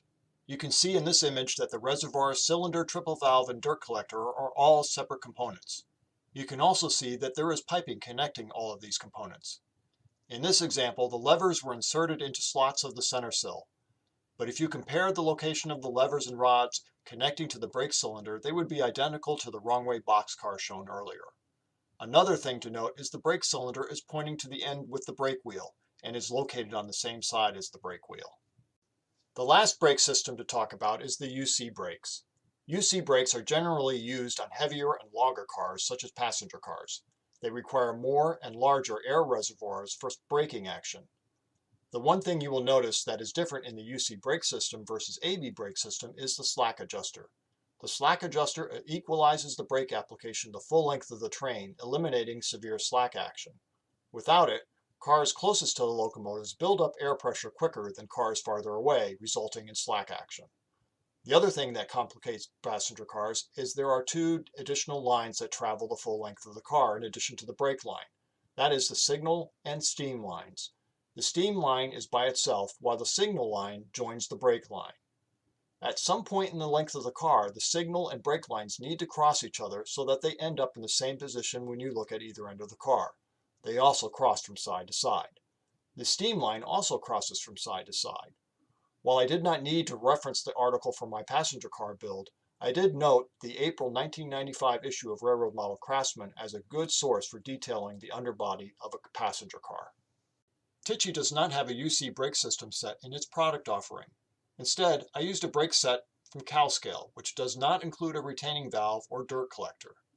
Retaining valves are typically found in the vestibules of passenger cars, and I scratch-built a dirt collector based on what was found in the Tichy AB brake set.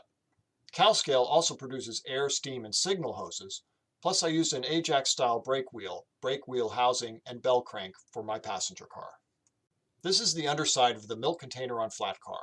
It is a longer car that could run in a train with passenger cars. Note the additional reservoirs, and you can see the additional lines running the length of the car. The other items worthy of note is the slack adjuster attached to the cylinder in the center of the car and the additional levers. There are 4 levers on this car instead of the usual 2 you saw on the previous cars. The triple valve is larger also, and with all the additional reservoirs, there are more pipes that need to be attached to it. One more comment I have regarding the brake lines is the placement. On my horizontal ribbed hopper, the prototype plans show the brake line traveling down the center of the center sill. However, in other cases, you can see the brake line travel on the outside of the car, as in this photo taken in Weatherly, Pennsylvania, shown on the CSX Historical Society's website. So study your prototype closely. Another tip to share is not one of my own. Dave Hamilton is a friend of a friend. Dave is working on cars for the Achievement Program also. He developed a way to drill holes in the cross members in the car's frame so that they are all aligned.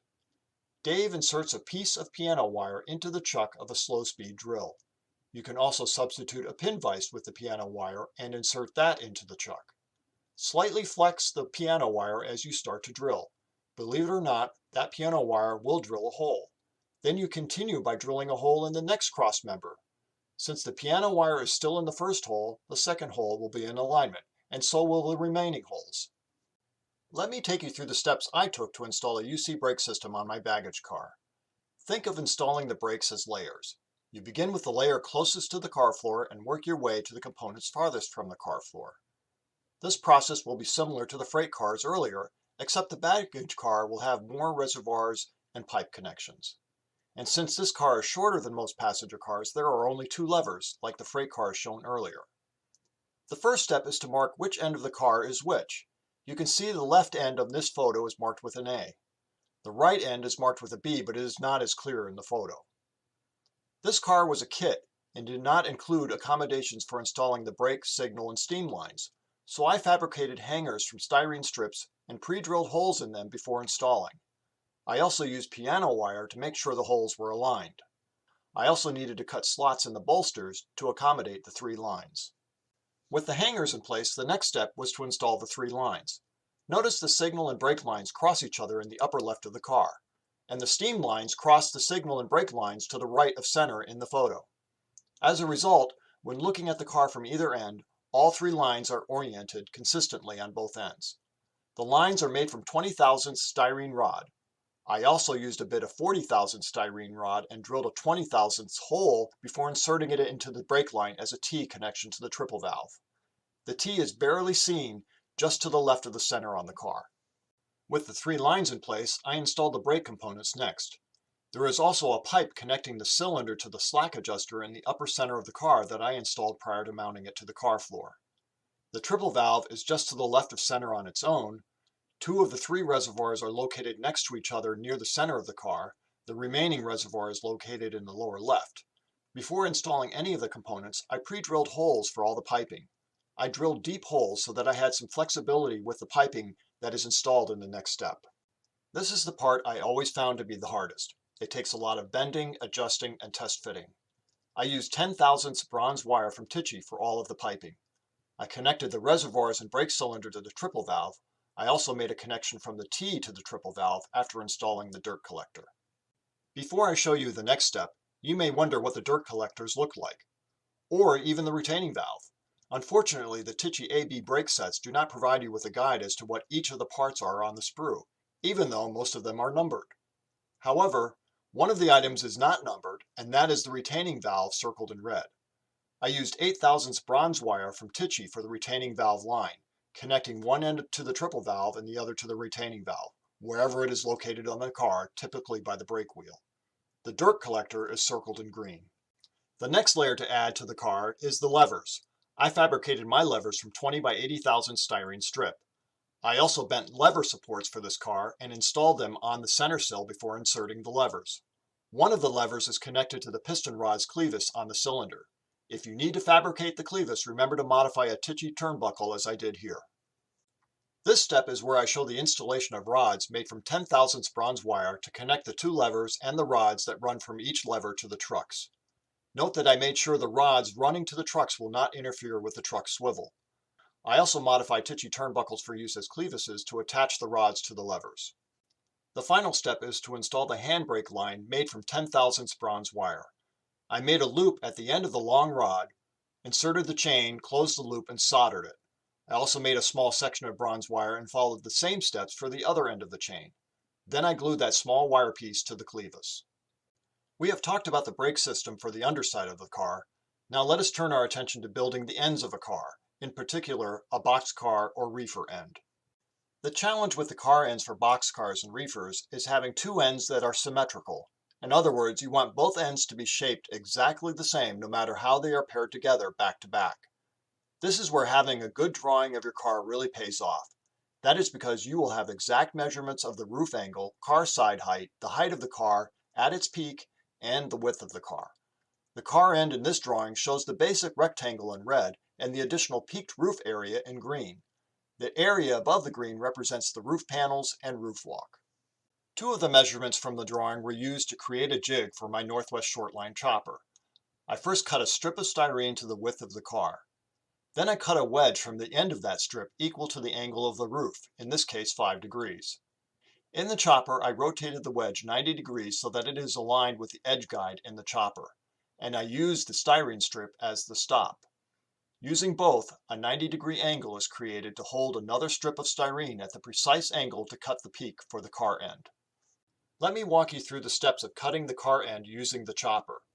First, I set my caliper to be equal to the width of the car end found in my Excel spreadsheet.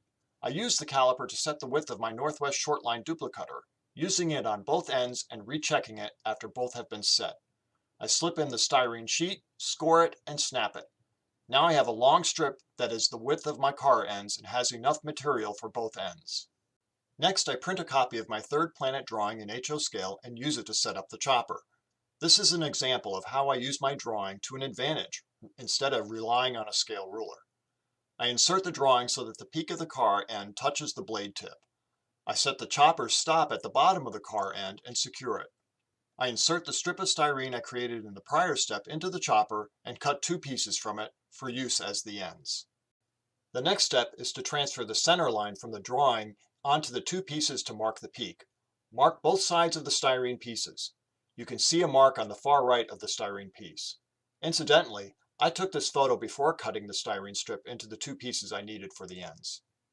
Now is the time to use the jig we created before, with the long strip used as the stop and the wedge to also help hold the angle of the end pieces. Line up the end piece to make sure the blade hits the center mark at the edge of this styrene piece. Cut the first angle for the first piece. Then flip the piece over and repeat the same steps. You may need to gently sand the edge to square it. After you cut both pieces, compare the pieces to the drawing by overlaying the drawing with each piece. Then, as a double check, place each piece back to back to make sure the peaks are symmetrical. Flip one of the pieces over and check it again. If everything checks out, you now have 2 end pieces that will be perfectly aligned for the roof. Speaking of roof, this next topic was the next biggest concern I had when building cars after the brake system: roof walks. My concern was how to add roof walk supports so that they are level the full length of the car. There are so many to add to a car, I was concerned I would end up with a roof walk that looked more like a roller coaster from end to end.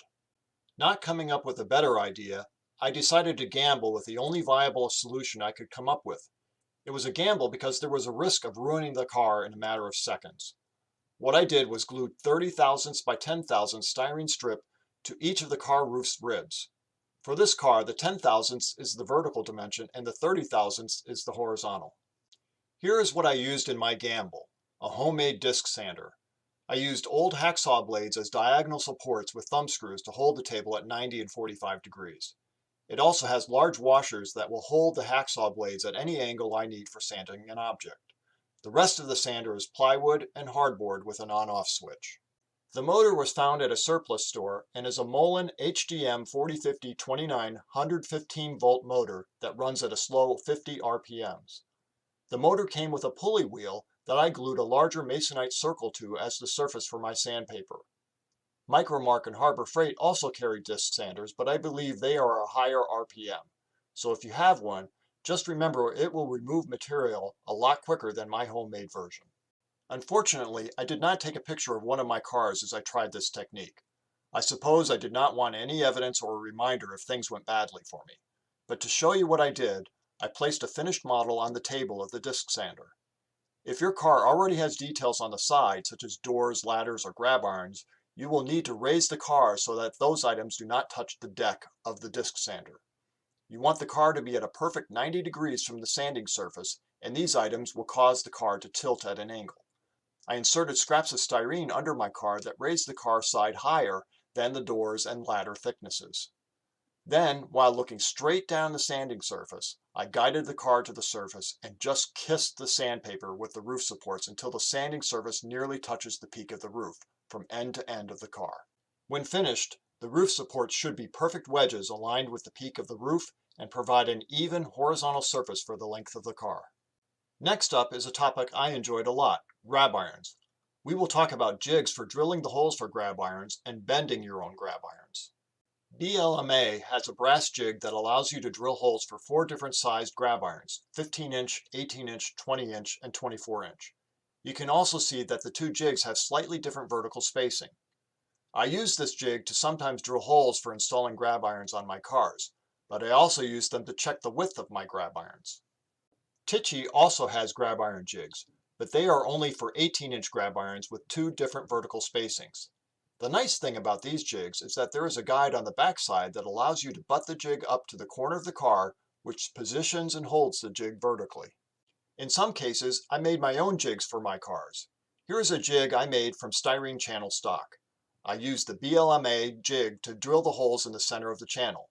Then I removed one leg of the channel so that the jig could lay flush with the surface, using the other leg to hold the jig in position against the bottom edge. I also created jigs to drill holes for stirrup steps. In this case, I again used styrene channel stock that tightly fits over the width of the car edge where I needed to drill holes, using each leg of the channel to hold it in position. I again used the BLMA jig to drill holes in the channel stock. As for the grab irons themselves, I used 12.5 thousandths bronze wire from Tichy. One of Ted Collada's articles in Railroad Model Craftsman has a sidebar on bending your own grab irons. He cut a strip of V-groove styrene sheet at a slight angle. This gives you many different grooves to hold the wire and bend at different lengths. To use it, bend one end of the wire, insert it into the groove that provides you with the length of the grab iron you need, and then bend the other end. You need to hold that wire firmly before making the second bend. The issue I always had with this method is that the 2 legs of the grab iron may not be at the same angle, and I needed to twist the grab iron. I also found it challenging to hold the wire in position. Instead, I created a jig where I drilled a hole in a piece of 40 thousandths V-groove styrene. The grooves are at a 90-degree angle to the edge, and the holes are located to give me the length of grab iron that I need. You can see this piece has multiple holes. It took a little bit of trial and error to place the hole in the right place in the groove to generate the length of grab iron that I needed. I would drill a hole, bend a test grab iron, and test its length using the BLMA grab iron jig. Once I had a hole in the right place for the length of the grab iron that I needed, it was a much simpler operation to produce multiple grab irons. Now, after making the first grab iron bend, the jig will hold the wire at a 90-degree angle and not flop around like it will with the jig shown on the prior slide.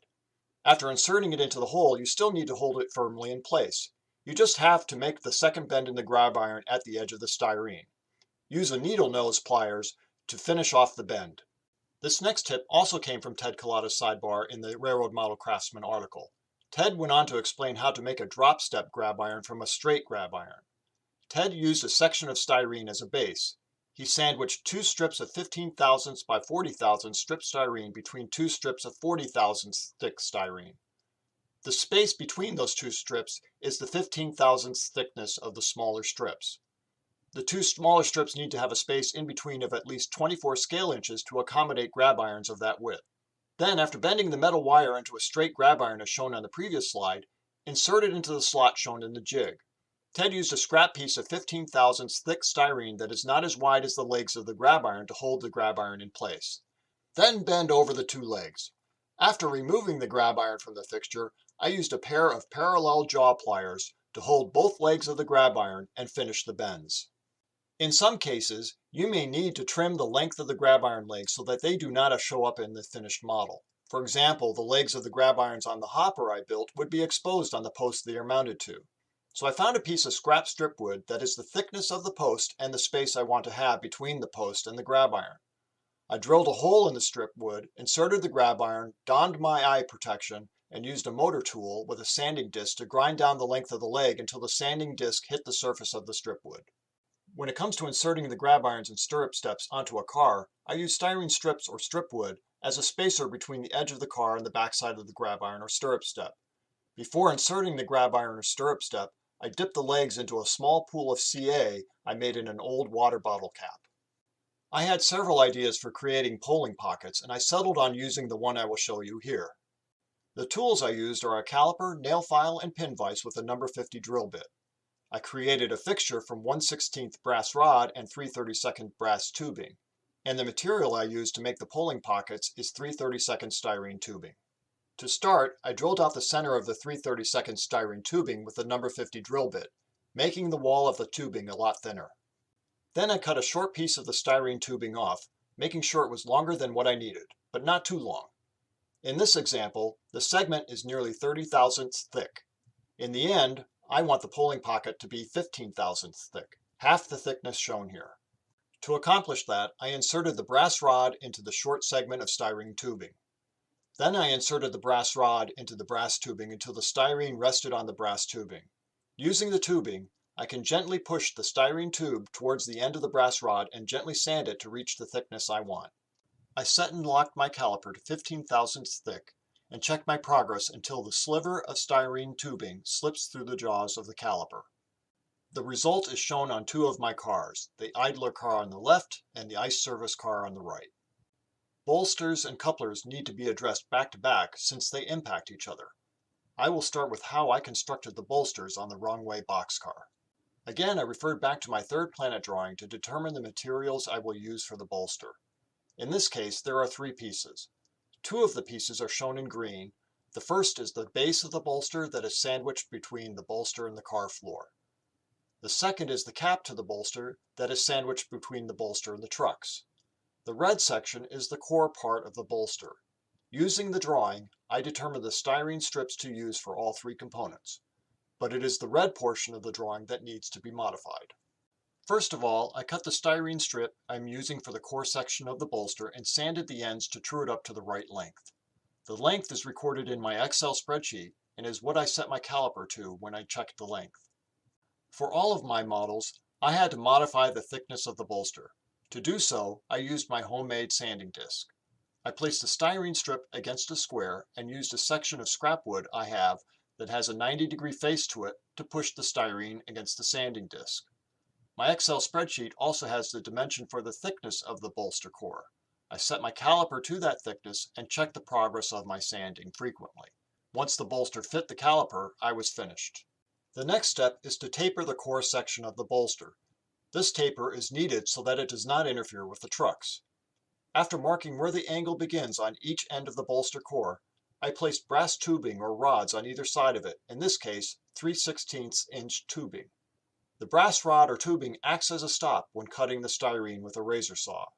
After making the vertical cuts, I kept the brass tubing in place and used a file to sand off the ends of the bolster, creating a step on both ends. These ends should be hidden by the car's side frame. Next, I marked where the angle of the bolster begins near its center. Using a number 17 chisel blade, I removed most of the material in several passes, each time only removing a sliver. After removing most of the material required, I used a sanding disc to complete the job. Then I drilled and tapped a number 50 hole in the center of the bolster core. For the cap, I drilled a number 42 clearance hole and lined it up with the number 50 hole before gluing it into place. Since the bolster has angles to it, use clamps to secure the cap until the glue has cured. The base of the bolster was then glued to the core in the same manner. When finished, I trimmed off the ends of the cap and base to be flush with the end of the core piece. With the bolster done, let us turn our attention to the couplers. If you are scratch building your own cars, purchase a 206 coupler height gauge from Kadee. I know many of you have the older metal version, but this one is plastic and has a feature that is very, very handy. I learned this tip from my friend George Downer on the Railroad Line forum. The back end of the gauge, when resting on your track, helps determine the thickness of any shims needed for the coupler box or trucks before body mounting a Kadee coupler box to the car. The bottom of the car should rest on the top of the back end of the coupler gauge. If there is a gap between the gauge and the car floor, insert various thicknesses of styrene in between to determine the shim thickness needed to insert between the coupler box and the car floor. If the car body is below the back end of the gauge, then shims are needed for the trucks. Kadee makes two sizes of shims, 10 and 15 thousandths, for inserting between the trucks and the bolsters. Be sure to insert the same shims between both trucks and their bolsters before rechecking it against the gauge. Sometimes using a Kadee coupler box is not possible. In this case, the hole of the coupler box would have lined up directly on the glue joint between the car body and the end beam. I wanted the mounting screw to be set back in the car body, which means I needed to build my own coupler box. Using styrene I-beam and styrene strips, I managed to construct a box with the same interior height as a Kadee box. I used a longer shank whisker-style coupler with my box. and I used a section of tubing that often comes with other KD couplers to reduce the amount of slack when the car is pushed or shoved. I also use this method with my wrong way boxcar, which has a cushioned underframe. My last subject to cover is decals. Notice the graphics that I have shown throughout my presentation for the title slides. I used this drawing, which I created in Third Planet, to help create a jig for placing decals on the finished car. I used 5,000 styrene for the jig, mainly because it offers a degree of transparency when placing the drawing underneath. I used the roof line and edge of the grab irons as the ends for the jig. From there, I cut out sections from the styrene to help determine the decal placement, making sure each cut is 90 degrees from the edge. As I apply the decals, I can place this jig over the car and move the decals into their final position. This will guarantee the decals will be placed consistently on both sides of the car. But my biggest tip for decals is about the use of gloss coat. I read a model construction article a few years ago where the author explained that he used 2 coats of gloss coat during the decal process. The author applied the first coat before applying the decals. Then after the decals have set and dried, he applied a second coat of gloss coat. This second coat is magic. It hides the edges of the decals. After applying the second coat and letting it dry, the author then applied a coat of dull coat. Ever since using this method, every decal I have applied has been perfect. I have become a gloss coatant as a result, and I hope you do too. My last tip has to do with rivet decals. I purchased a set of rivet decals from Micromark. I use them extensively on all of my scratch-built cars. If you study the Micromark sheet, you will notice there are actually 3 different spacings of rivets. Most people quickly notice the first 2 outlined horizontally, but there is a third spacing shown in the vertical position. I used all 3 spacings on the wrong way boxcar. The difference in using these decals is when you apply them. I applied the decals after priming and applying a light coat of gloss coat to the car. After applying the rivet decals, I airbrushed the car color onto the car and then followed the process for applying the remaining decals I outlined earlier. Those are all the tips I learned and had time to share from my car building experience as part of the Achievement Program. In looking back, would I do it again? You bet. The program is all about learning, and I learned a lot about cars, myself, and model building. Thank you for watching.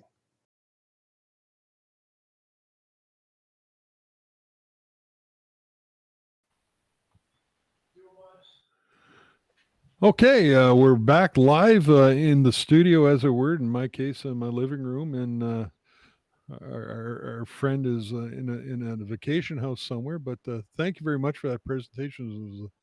It was very interesting, Chuck. Had some interesting comments particularly in the YouTube chat, and I want to go over some of that. And we've been chatting while this has been going on. And I know you are an MMR Right. recently, and one of the big misconceptions I hear all the time is that getting involved in the achievement program or becoming MMR means somehow you're elitist. I, for one, don't believe that, and I don't think you believe that, but maybe you can just kind of address what your interpretation of the AP is and how it can be a benefit to basically anybody who's interested in it. Well, I kind of went down the path of getting my MMR, not to lord it over anybody, not to just say I'm a better modeler than anybody. It was to really improve my own modeling skills. It pushed my boundaries. And, you know, talking about the cars, for example, I never really intended to scratch build cars. I just, you know, I wanted to see if I could do it though. And I needed to do that in order to get my MMR. I either had to build cars or motive power. And so now I'm going to expand my modeling skills to include how to build cars. Will I scratch build another car in the future? I don't know. Maybe I will. But at least I know I have the confidence in myself that I can do that in the future. And it was really about improving my own skills. And the purpose of this clinic was to help others do the same, you know, and that's really what the achievement program is about, is not only improving your own skills, but you should also be sharing those skills with others so that they can achieve the same thing as well. And it's to have fun, just to have some fun and learn and do things that you might otherwise not do. Yeah. Now, some people say, "Oh, there's no way I can scratch build something," yet they'll be scratch building Craftsman kits. you know, if they're doing craftsman kits, they have the skills to scratch build. It's just a matter that you don't have a box. You have to source your parts and do it together. So Yeah, I it's, mean, my involvement in the AP is that, yeah, if you can get involved in the AP, you will become a better modeler. Hands right. down, there's no doubt that you'll become a better modeler. Right, right. I mean, the three Finaro and Camerlengo cars that I built for the program, all three of them required quite a bit of work to get them to be at the level I wanted them to be, especially the milk container on milk flat car. That required a lot of work, and I did a lot of scratch building onto that car. But if you can build a Craftsman car kit, you can scratch build a car. It's just, Yeah. Get the mindset, start with something simpler, build up your confidence, and you just build from there. It's really not that difficult. Yeah, that's, you can build a craftsman kit, you can scratch build, and then once you scratch build, you can do anything you want, really. And Uh, I saw the comment about while we were talking about, here I was drilling a hole through a bit of styrene for a T connection for the piping. Yeah, I mean, I did that because I knew I could do it, but I know other people that would be more challenging. So, maybe you don't drill out the hole. You just glue it, you take a little compromising and you can still end up with a fabulous model just by gluing the piping that you need. So, it's all about compromising and building the best model that you can build, and building your skills up. exactly. Some other comments, we won't get too much in there, but some people are certainly pleased with the way the NMRA is going now with our new president at the helm, getting things done, which we're all proud of the job Gordy and his team are doing. He's really making a change for the better, and I know a number of people have said they've rejoined or joined the NMRA because Gordy's doing something. Right. For those who are thinking on AP, particularly on yours, is how I think we were talking. You said you took about a year or so to do your cars, but there's a real little timeline that you can do it over as long of a period as you want or shorter period as you want, depending on what your Right. situation is. Right. I mean, for me, I think I started my first certificate. I earned it probably back in 2006, and I was working at the time. And so it took me quite a few years to get my first 4 certificates. And then when I retired, I kind of went through my last 3 certificates in the last couple of years, and really wasn't that. I was able to spend more time on it, dedicate more time on it, Right. but there is no time limit. It's No, just that's something that you takes as should long as work you at. want. Yeah. Yeah. One of the pieces of advice I was given years ago when I was interested in the AP, and probably is good sound advice. If you're interested, hook up with your local division or region and get involved in assessing / judging of a contest and a model, because that will certainly open your eyes as to what the evaluators are looking for as far as Mhm. construction of models, and it will give you an idea. And the other piece of advice is particularly for cars, structures, and rolling stock on the NMRA website under the categories AP. The judging guidelines that we use for assessing models are all there in a nice matrix form, so you can go through and sort of self-assess your models as you build, which will really help you understand more. But certainly, the advice I was given to judge and see what Yes. you're looking Yes. really opens your eyes as to what we're looking for. Yeah, and those matrices are really great to look at. And my other comment is that, and I saw a lot in the feed as, people were making comments about, some negative comments about the achievement program. And unfortunately, that's what you hear the most about, or the negative comments. But for every negative comment that's out there are a lot great comments that you just don't hear on social media. And Yeah. you get a lot of help from the people who evaluate or other people that are in the hobby. So Yep. pay less attention to that, what you hear in the feedback, Yeah. because that seems to be the loudest. But Yes. it's not the most in volume. All right. Well, very good. Thank you very much, Chuck. Appreciate it. A great presentation, and thank you for doing that for us. if you want to, I think, Chuck, you're going over to the breakout room and hang out there for a bit so people Yeah, can for a chat few with you. minutes, I'll head over there and see if anybody's Okay. there. The links, you'll see some flashing up on the slides, which are incorrect, Marty. But in the description on the YouTube feed and the Facebook feed, the correct URL is given to go over to the breakout room. So go over there and chat with Chuck some more, and you can bend his ear and get all sorts of good advice on the AP if you got any questions. When you become an MMR, one of the things you do is help others. And Chuck, certainly today you've helped us out with your presentation. So thank you very much. No, thanks for having me, Bruce. Okay, we're going to take a short break and then we'll be back with our next clinic in a few minutes.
Welcome back. It is now 1 o'clock Eastern Daylight Time for those in this neck of the world. So it could be evening, morning, dark morning for some of our friends down in Australia. We've seen Come 3 on, great. Bruce. It's 3 a.m. here. I'm meant to be in bed. Well, 3. Well, yeah, there you go. You're just rolling out of bed then, or not even gone to bed yet, are you, Brad? Yeah, exactly. Yeah. Unlike Martin, who's having a nap because he's an old guy. Yeah, slacker. Anyhow, our next our next presenter. This is an interesting description, so I hope I get it right. Living and dining in the deep woods of Ayr, our next presenter has an interest in lasers. Uh, yes, he models the two-rail railroad of the 1892 Housatonic Railroad and is going to tell us more about how to use lasers. So please welcome the Duke of Ayr, Craig Bisgeier. That Thank rhymes. you. That's a good rhyme. Yes. Yeah, not bad, right? So, hi, everybody. So Craig Bisgeier here, and I've prepared a video presentation for you. So we can go ahead and get into that beautiful bean footage whenever you guys are ready. It'll work great. Hello, and thank you for being here. My name is Craig Bisgeier, and I'm here today to talk to you about designing, drawing, and cutting out projects on a laser cutter. I hope to be able to show you how it's done and that it is something that you can do too. I'm excited to tell you about recent changes in the availability of new affordable desktop laser cutters that make it possible for you to do this work on your own without having to spend a fortune or dedicate half your garage to a professional level setup. So, first of all, why would you want to do this? You probably already have a nice X-Acto knife and a cutting mat and access to all kinds of modeling materials. Why would you want to learn new methods and invest money in hardware and software to do things that you already know how to do with the tools at hand? While that is true, there are a number of good reasons to get into laser cutting. First, you have precision. Not everyone has the skills to scratch build models. You might have the tools, but it takes time and effort to learn to use them effectively. Not that it isn't worthwhile to learn, it absolutely is. But designing it in the computer allows you to be extremely precise in drawing lines to length and at specific angles, and easy to make changes without necessarily having to redraw or recut multiple versions of a physical model to get the proportions and interfaces right. Second, you have repeatability. You might not be looking to become the next wildly popular Craftsman kit maker, but having the ability to make more than one identical copy of your work can be extremely helpful, particularly if the models you build are more than just one-offs, like rail cars or small structures like sheds or architectural details. It's also really helpful if you have cut everything for a project and realize that you've made a mistake or mess up a part, because you can correct the mistake and cut a new part in less time than you can make a new one manually. And third, maybe the most important, is that you can automate tedious work. As an example, about 10 years ago, when I was scratch building a pin-connected truss bridge model, I needed about 70 to 80 identical eye-bars for the lowered chords and diagonal braces of the bridge. I tried cutting them from styrene sheet, but I could not get them consistent enough in appearance. I tried making master patterns and rubber molding them and then pulling castings, but the castings and the thin cross sections wouldn't cast well. Then a friend of mine with a professional laser cutter offered to help me if I could provide drawings of what I needed. And a week or so later, I had all the identical parts I needed to complete my model. So laser cutters can be a really effective and useful modeling tool, even if you aren't looking to become the next George Sellios. That said, once you've done the design work, it's almost no work at all to cut extra copies just as good as your original model, which might be useful for exchanging for other models or kits, or as gifts to friends. So now that I've sold you on why it's so useful, let me explain how to do it. Everything begins with computer software because you need to have drawings to work from. The laser cutter will be able to interpret the lines and colors of the drawings into instructions for cutting and engraving. There are several software options out there that you can use. There are free and paid options for both Macs and PCs.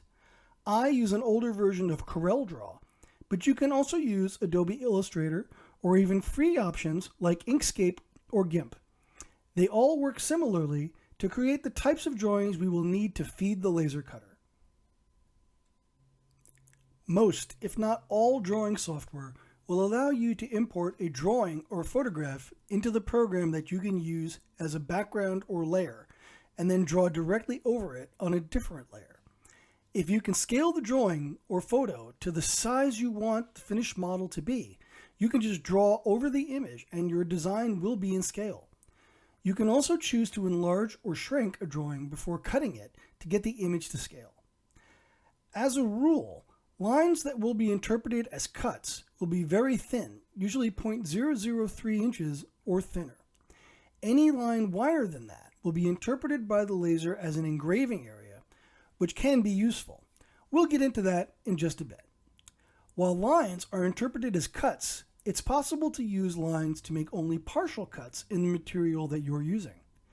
This is useful for adding detail to the surface of the model, such as brick lines, individual wooden board detail, even callouts and part numbers on the material surrounding the actual parts.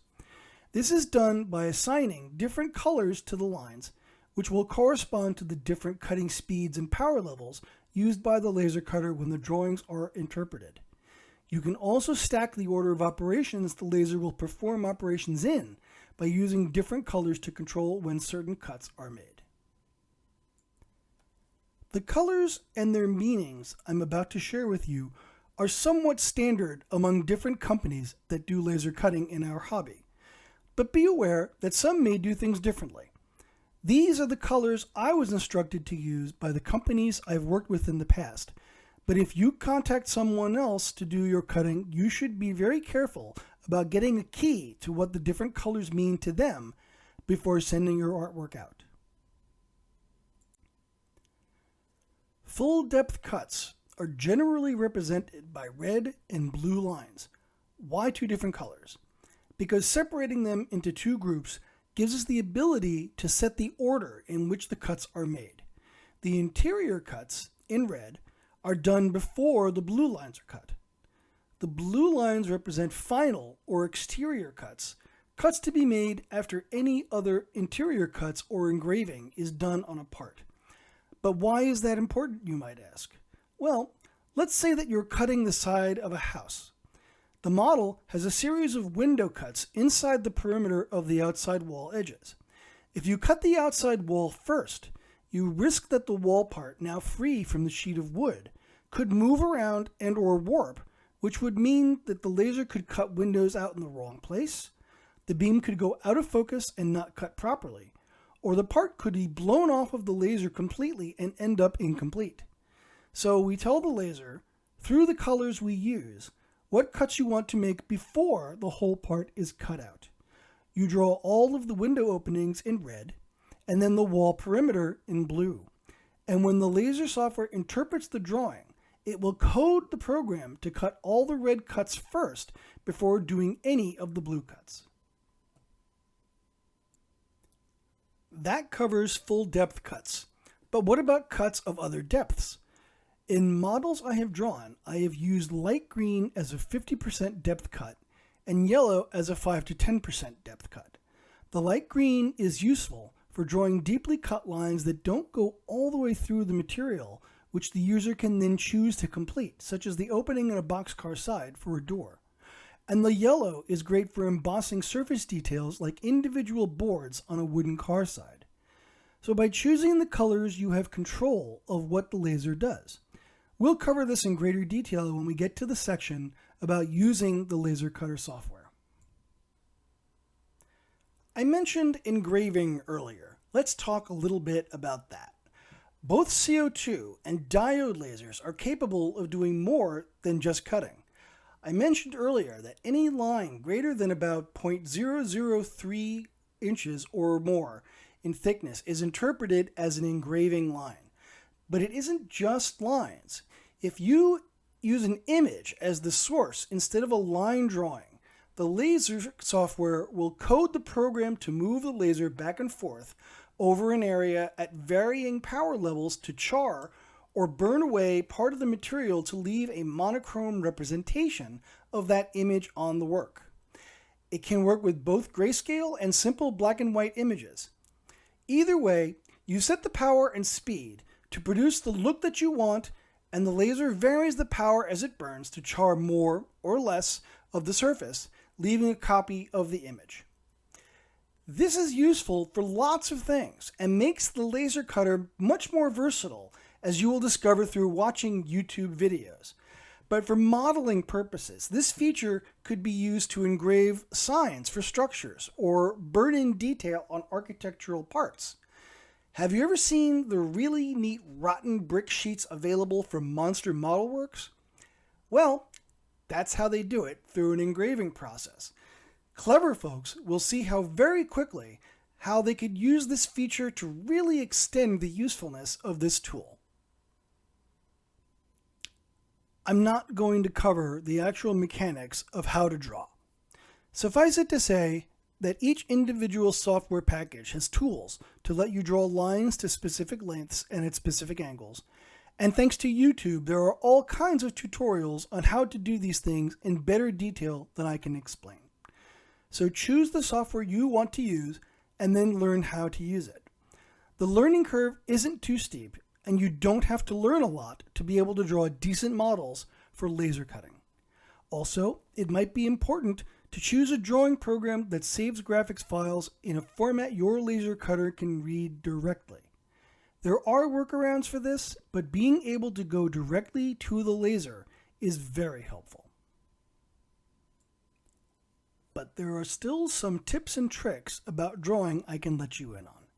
First, you may have seen in some commercial wooden laser kits that the walls of models are often cut with a keyed edge that dovetails with an adjacent wall. This is a great feature you too can include on your models that helps not only ensure that the walls are in line with each other, but if you key them differently, you can ensure that they aren't assembled in the wrong way. The keys are usually cut to depth of the material the part will be interfacing with. You also need to keep track of the size of the kerf your laser or the laser of the cutting surface you use is. The kerf is the amount of material between parts burned away by the laser. It's similar to the wood lost to the width of the blade when cutting with a saw. If you try to cut parts to an exact measurement, say exactly 1 inch long, you might end up with a part that's actually just shy of that by a few thousandths of an inch. When designing your parts, you need to keep that kerf in mind and adjust for it, or your precision cuts won't fit exactly as you intended. The kerf is best determined on your own by making a cut and actually measuring the size of the cut compared to the design specification. Okay, so I might not be showing you exactly how to draw, but I think I should go through and show you some pictures of some of the things that I've drawn before. I'm going to start here with the drawings for one of the first cars that I actually did as a laser cut kit, and that would be for my Pennsylvania Railroad XC boxcar. And it was done with several different types of materials, from wood to paper and also laser board. And so let me go through and show you what some of these things look like, the drawings that is. So the first one here is sheet A1, which was made from 3/32 basswood.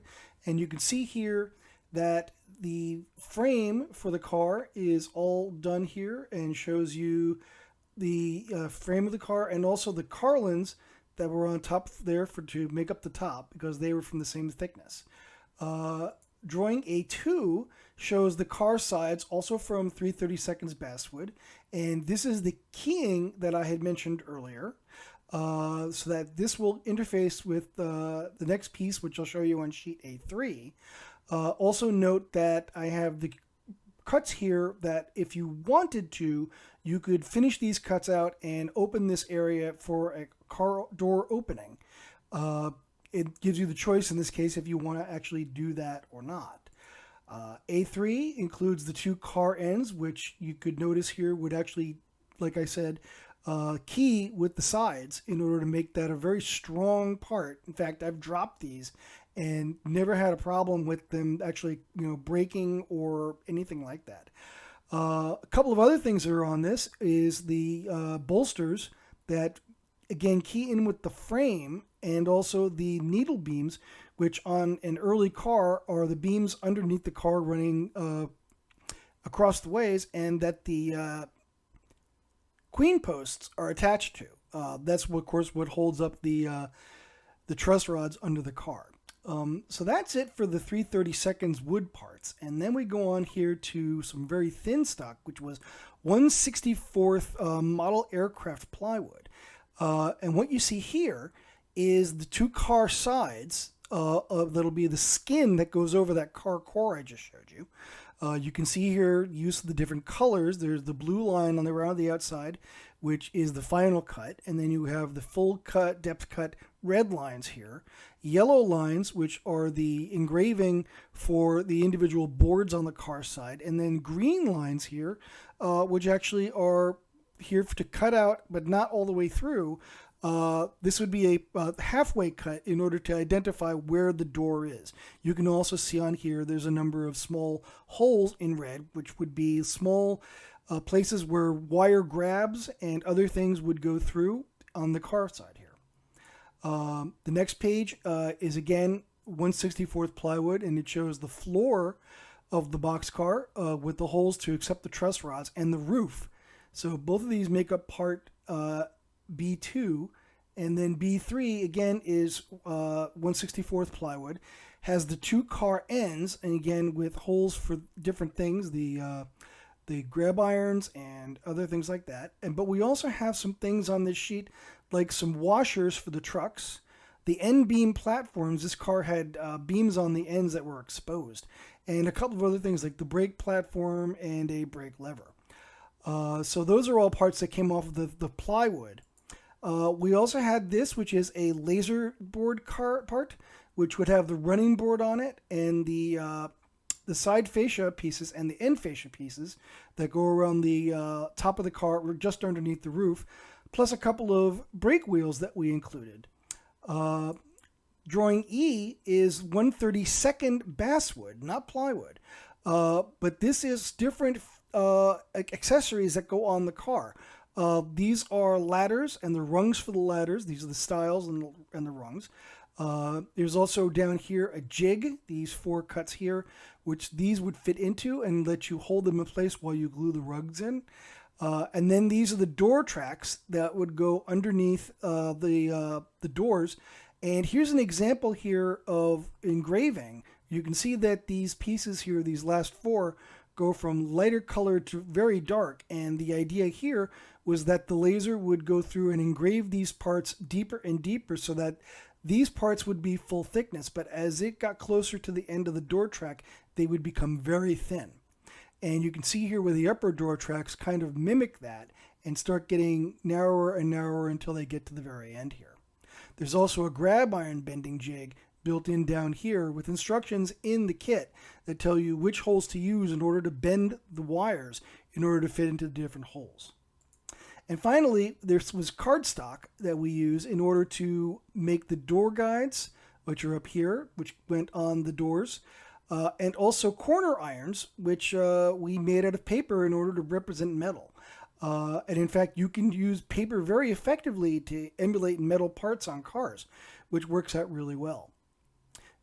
So that's going through, showing you what those look like. And then I can also show you in some ways sort of what some of these parts look like in real life. So here's that part A1, which is the 3/32 basswood.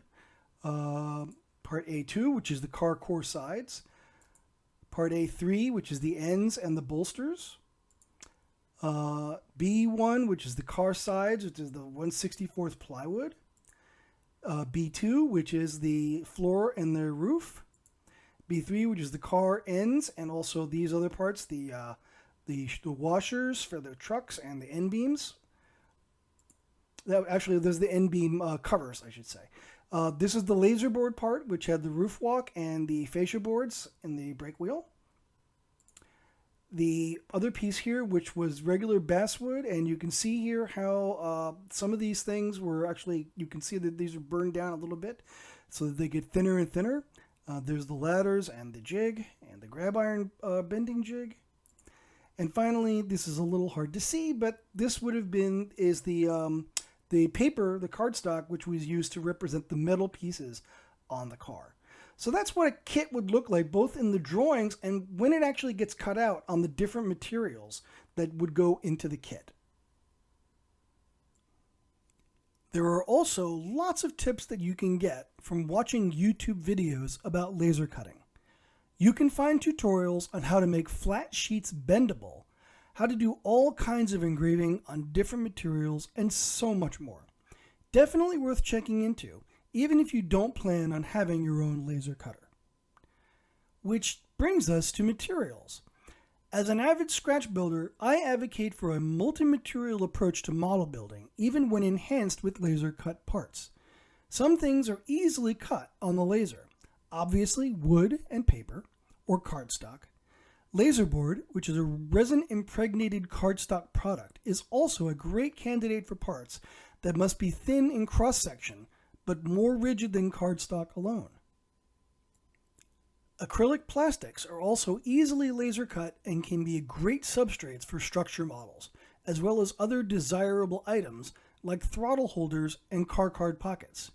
Masonite is also a good material that cuts well with a laser and can be used for modeling and other uses. Another inexpensive material that can be used for modeling is chipboard. If you don't know what that is, it's what a lot of us would call shirt cardboard or the back of notepads.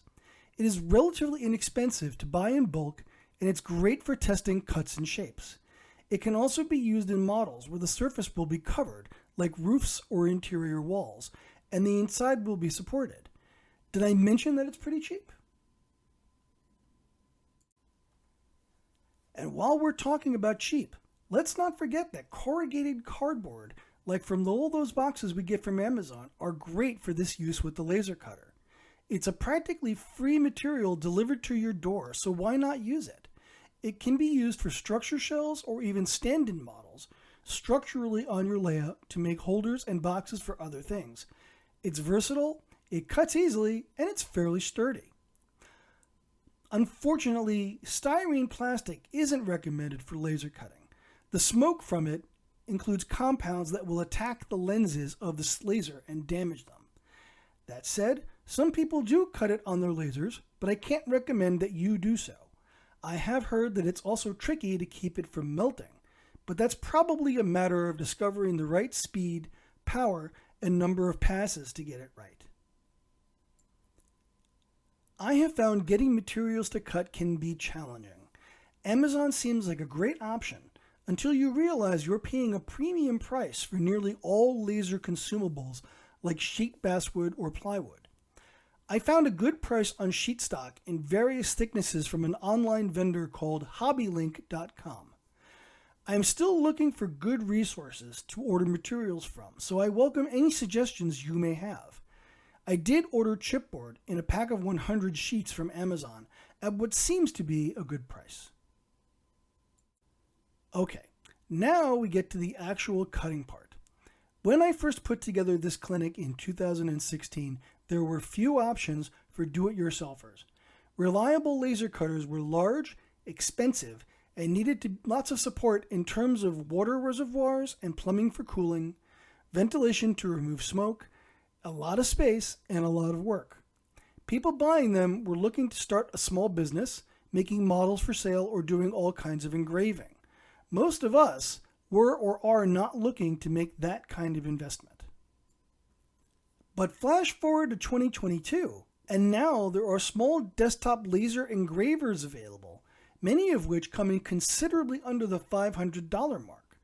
Unlike the big expensive lasers which use a bulky, hot-running CO2 tube to generate the beam, these small lasers use a diode like a laser LED to create the beam, which is far cheaper to manufacture, but it also has a lot less power.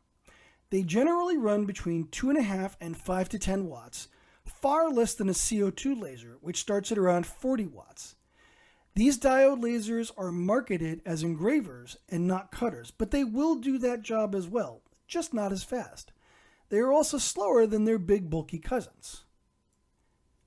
But so what? These smaller machines are far better geared to the hobbyist than a professional outfit.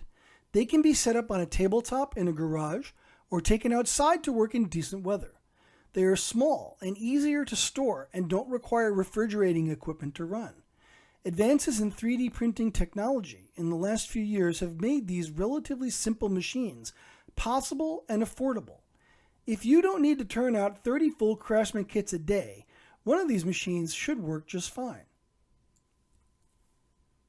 The software used to run these machines is similar to the drawing programs we use to create our drawings. In fact, you could probably create them in the laser cutter software and leave the drawing programs out entirely, but you probably won't have access to some of the drawing tools that you would otherwise. There are several options, but two of the most popular packages are Laser Gerbil and Lightburn. Laser Gerbil is free to use, while Lightburn costs about $60 for a lifetime license. In the laser software, you'll find that you have controls to create profiles for different types of cuts through fast, slow, engrave, and that these profiles get assigned to different colors. Sounds familiar? This is how what we discussed earlier when creating the drawings gets implemented. As we mentioned earlier, you can arrange the order each type is cut is done in to make sure that the part gets cut in just the way that you want them to be done. If you've already prepared your drawings, you can load them into the laser software and the program should be able to interpret them into cutting instructions. Be sure to check that your drawing program outputs file formats that are compatible with your laser program, or you may need to do some conversions before you can use your drawings. Once you have the drawings in the laser software, you can move them around to try and get the most efficient layout based on the materials that you're cutting. For instance, if you're cutting 1/16 of an inch basswood that comes in a size of 16 inches by 3 inches, you'll want to be sure your parts fit properly on the slab that you're cutting into. Fortunately, the laser has a tool that will show you the perimeter of the objects you're cutting, so you can see if everything is lined up before you actually start cutting. Then it's just a matter of clicking the Go button and watching the laser make your parts for you. Now, the question always comes up, how do I set up the profiles for my cuts? How do I know what speed to run the laser at, or what power level? Do I want to take multiple passes with lower power at high speed, or slower passes at high power? Well, I can't answer that. It's really something that depends on the wattage of your laser, the type and the thickness of the material you're cutting through, and a small handful of other factors. But the good news is that there are test patterns that you can use that make gradually stronger and or slower, faster burns that will show you what the right settings for your setup are. It's worth downloading some of these and trying them out to see what works well for you and what doesn't. And bear in mind, you'll want to run a test on every type of material and thickness that you'll be cutting to know what the best settings are.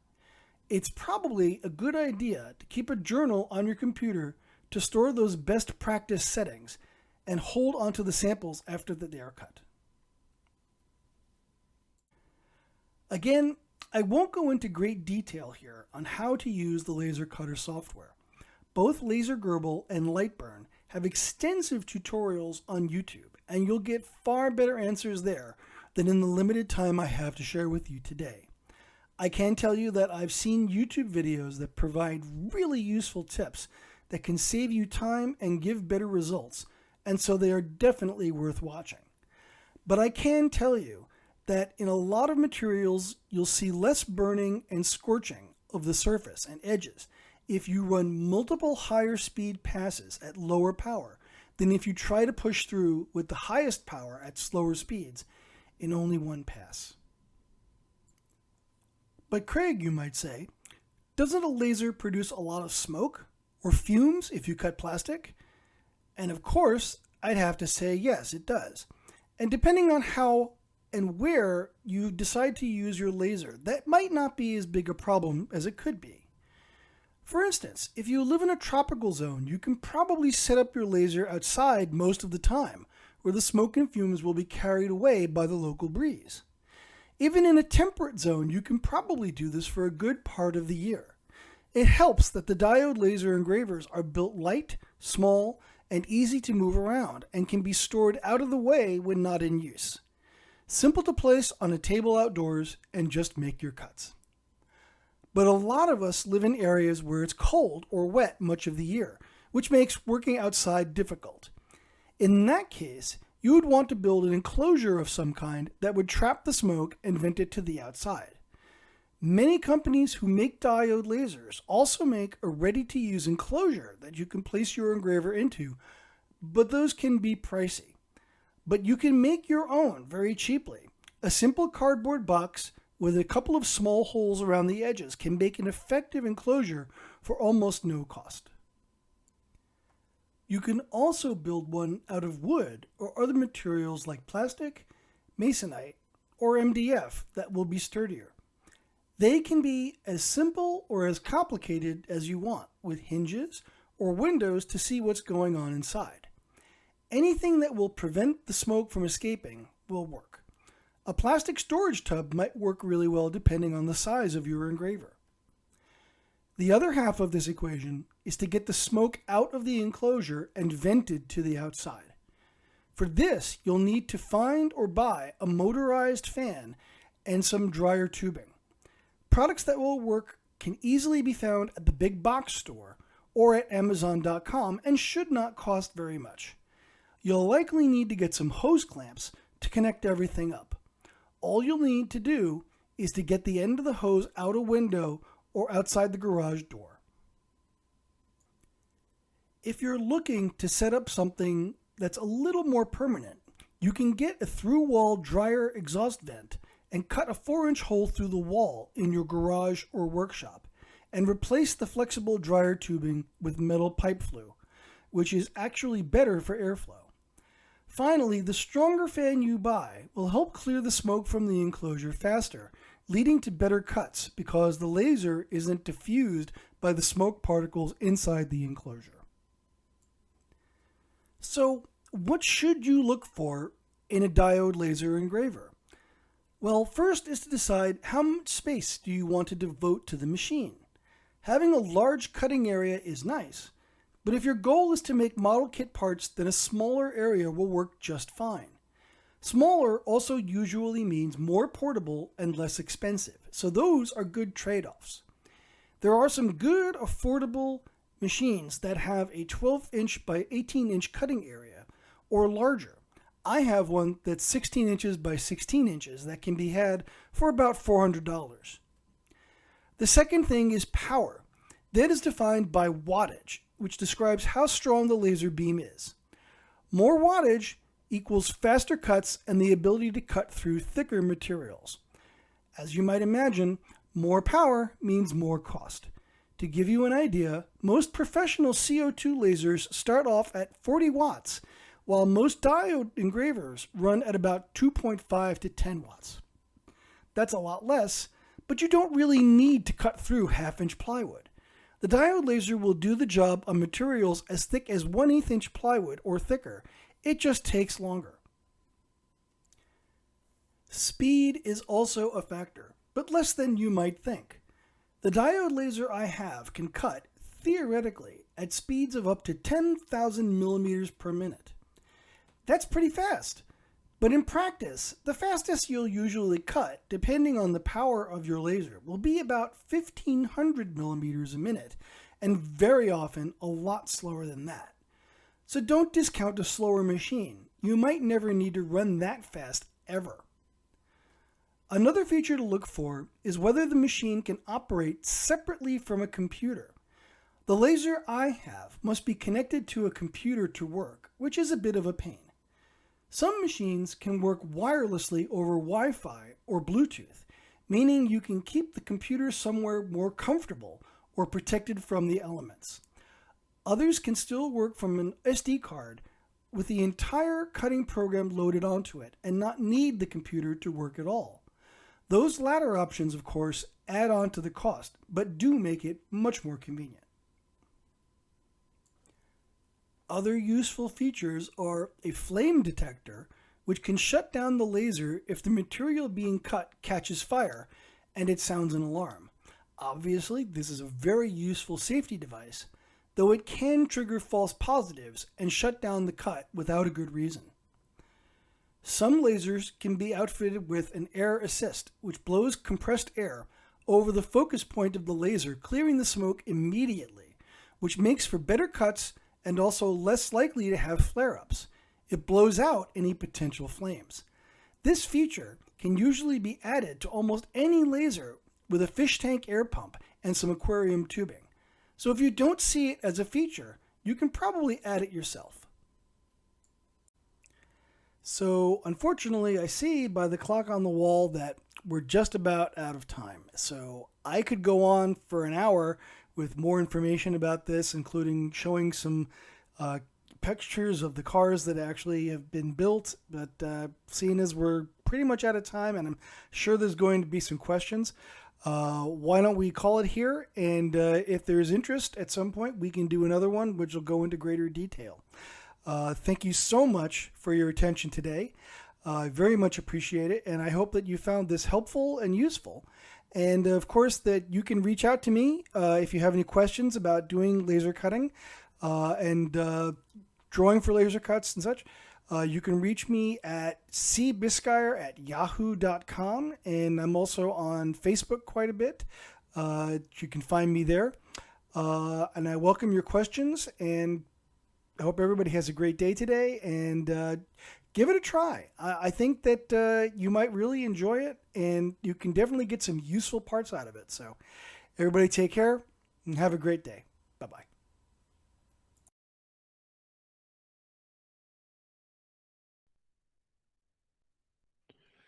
Okay, welcome back. That was certainly everything you want to know about lasers. I certainly Yes, hope so. you do so much better, Craig. And I've been practicing. it must be the hairdo as well helps there. Yes, absolutely. Yes. So anyhow, a great presentation. Certainly, I've got a few questions that have popped Great. up. Let's have them. One question is, I see some double cuts. Do you do anything to handle the extra cut? Double cuts. Okay, I'm not sure exactly what they're referring to there. Let's see. Double cuts. I'm honestly not sure what they're. Maybe if whoever asked the question can come back and be That'd a little be more. MK Lentz. If you can come back or join you in Yeah. the chat room after, he'll answer that question. Absolutely, I'll be in the chat room after we're done here. Sure. Okay, another one from MK. Styrene as a no-go, makes a dusty film that is ridiculous to clean, and it is just my very small test. Any comments on that? That's what I've heard. I've never actually tried to cut it myself because everybody I know who does laser cutting has always told me not to do it because of the reasons that you're saying. And I think, as I mentioned in there, so what I've heard is that the smoke that gets generated is actually it damages the lenses in the laser setup, so that over time it will actually make it harder and harder for the laser to do a good job. So it's corrosive, I guess you could say. And so in that respect, it's probably best to stay away from it. If it's if you've got unlimited funds and you can keep buying laser modules and throw them out, and hey, go for it. What the hell? And I guess too, the other my understanding is some of the fumes come off are toxic, so you want to certainly That's make sure true you get too. Yeah, super I'm not sure ventilation how is through toxic, all but that. certainly they can't be good for you. Yeah, no. Mhm. Philip Taylor, thanks for the tip on light burn. Oh yeah. Yeah, no problem. Lightburn is a great product. As I mentioned, I use it myself. I think it's about $60-$70 for a lifetime subscription for it. And I find it to be really, really helpful. I did want to mention something. When I was putting the clinic together, I had mentioned inside that you might be able to actually do your design work in Lightburn instead of in a drawing program. I've since really discovered that's really not a good idea.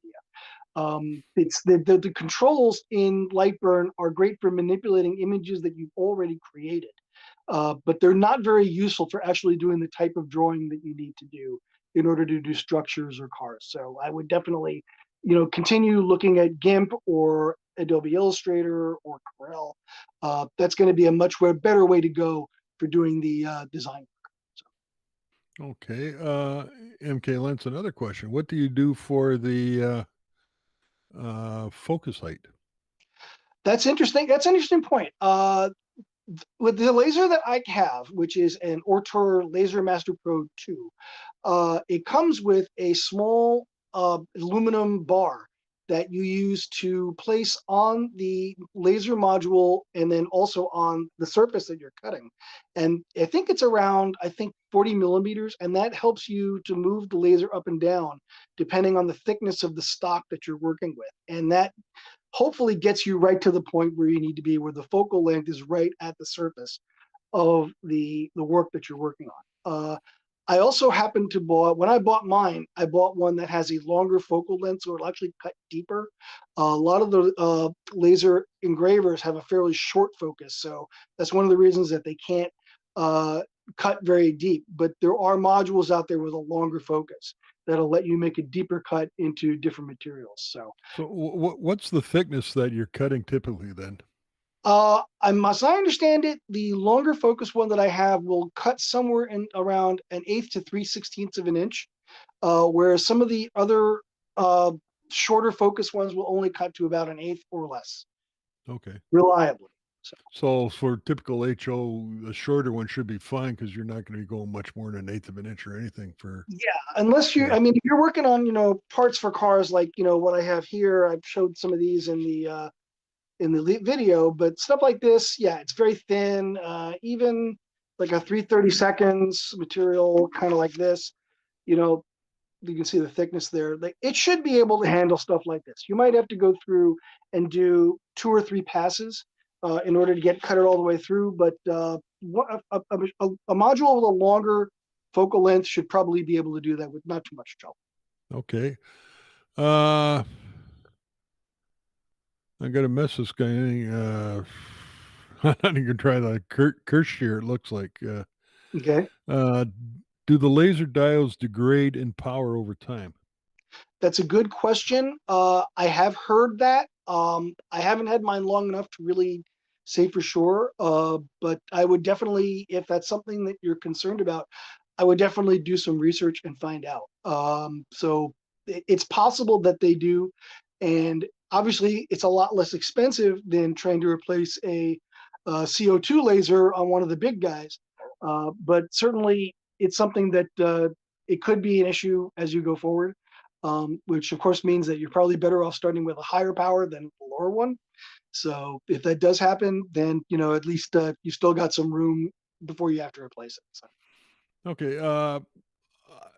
A few of my friends or people I know have lasers, and they've had to tweak and add things to get them to cut properly. Did you have any major adjustments or tweaks to make to your machine to get it to perform the way you want it to? Not yet. So far, it seems to be doing pretty much what I wanted. I did because I have a 3D printer at home. One of the things that I did was there's on the carriage that actually holds the laser module. The way that most of these come is that there's a thumb screw on the side that you loosen it and then physically move it up and down in order to change the focal length. And then you tighten the thumb screw back up. What I did was I got plans for a replacement carriage that actually uses a bolt that goes up through the middle of it, and you can actually get a fine adjustment going up and down, turning with an Allen key, and then lock it in place. So I did that as an upgrade on mine, and that was actually really helpful. But other than that, nothing I can think of yet. I probably will at some point, other than finishing the enclosure that I'm building for it in order to get the smoke out of the garage. I'm a tinkerer. I'll probably do something to it at some point. Right. Very good. If somebody's interested, is there one recommended machine you would go for to get started in this? Nothing in particular I can think of. I did a lot of research on these things before I bought the one that I bought. Like I said in the clinic, I think that higher power is probably better than lower power because it gives you more flexibility. size is not that important. The smaller ones, unless you're trying to do something very large, size isn't terribly important. If you're dealing with things like HO structures or cars or anything like that, then probably even as small as a 12 by 18 machine in terms of the cutting area is probably adequate. The one I have is 16 inches by 16 inches. I probably could have gotten away with something smaller. And smaller also generally means less expensive. Let's see, what else? There are certain things like if you're looking at something that's more of a contained unit, like a glow forge, those are great, but they cost about $3,000, so they're pretty expensive. On the other hand, you can get a lot of these other lasers that are just basically a frame with moves the head back and forth in left and right. And those are basically much less expensive, anywhere in the $250 to $500 range. And those are the ones like what I have, which are, they work very well, surprisingly. The one thing I didn't mention in the clinic, which I think it's important, is that it's very important if you have a unit that doesn't have an enclosure around it to make sure that you get good laser glasses, meaning that it's going to basically filter out the wavelengths of the laser light so that it won't damage your eyes. That's very important. You never want to be operating the laser, even if you're not looking into it, which of course is a terrible idea. But even then, you want to be wearing those lasers in order to protect your eyesight. We all know as modelers that your eyesight is incredibly important to being able to do the things that we do, plus being able to work and drive and doing all those other things. So if you haven't gotten an enclosure or building an enclosure, then be sure to get good glasses and use them every time that you use the laser. Would you have to use those with enclosure as well? This is another level of protection, or no? Certainly not a bad idea. If your enclosure has no openings, then probably not. If it has, one of the things that I'm in the enclosure that I'm building is I bought some acrylic that actually filters the wavelength of the laser light that I'm working with. And that's going to be built into the enclosure as a window. So in that case, I won't have to wear the glasses when it's running.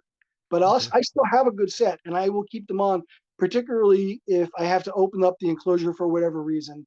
That way I don't make a mistake and, open it up with the laser running and, now I can't see. A good safety tip. It was Yeah, well-known safety very, first. very. Mm-hmm. All right. I'm not seeing any other questions or comments. Okay. Just give another quick check here. Mm-hmm.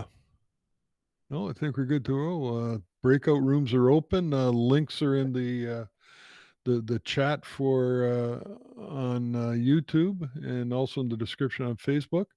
Craig, thank you very much. If anybody has some more questions, they can run over to the breakout room and see you there. Thank you very much for your presentation. We certainly appreciate it. Thank you. I very much appreciate the opportunity, and and really, thanks a lot. Okay, thank you. Okay. A couple housekeeping things for those. We are going to now have a 3-hour break, so you can go watch Gilligan's Island and do a 3-hour tour or nap or lunch or whatever. We'll be resuming on a new stream 3 hours from now. This year, a big year in the National Model Road Association, because there's a live convention coming up later this year in St. Louis. So if anybody has missed going to a national convention for the last few years, take a look at getting to St. Louis. If you go to the NMRA website, click on conventions, you'll find it there. I think if you can Google St. Louis Gateway 2022, it will show up there for you. So make sure you take a look at that. There's also another tri-regional convention coming up a bit later in a few weeks. It's called Indy Junction. So there's another one you can look for to get your fix of conventions. So for that, thank you for joining us this morning. We hope you enjoyed what we have. And if you want to come back again in another 3 hours, part 2 will resume then. So thank you very much. It's Bruce Wilson signing off for now.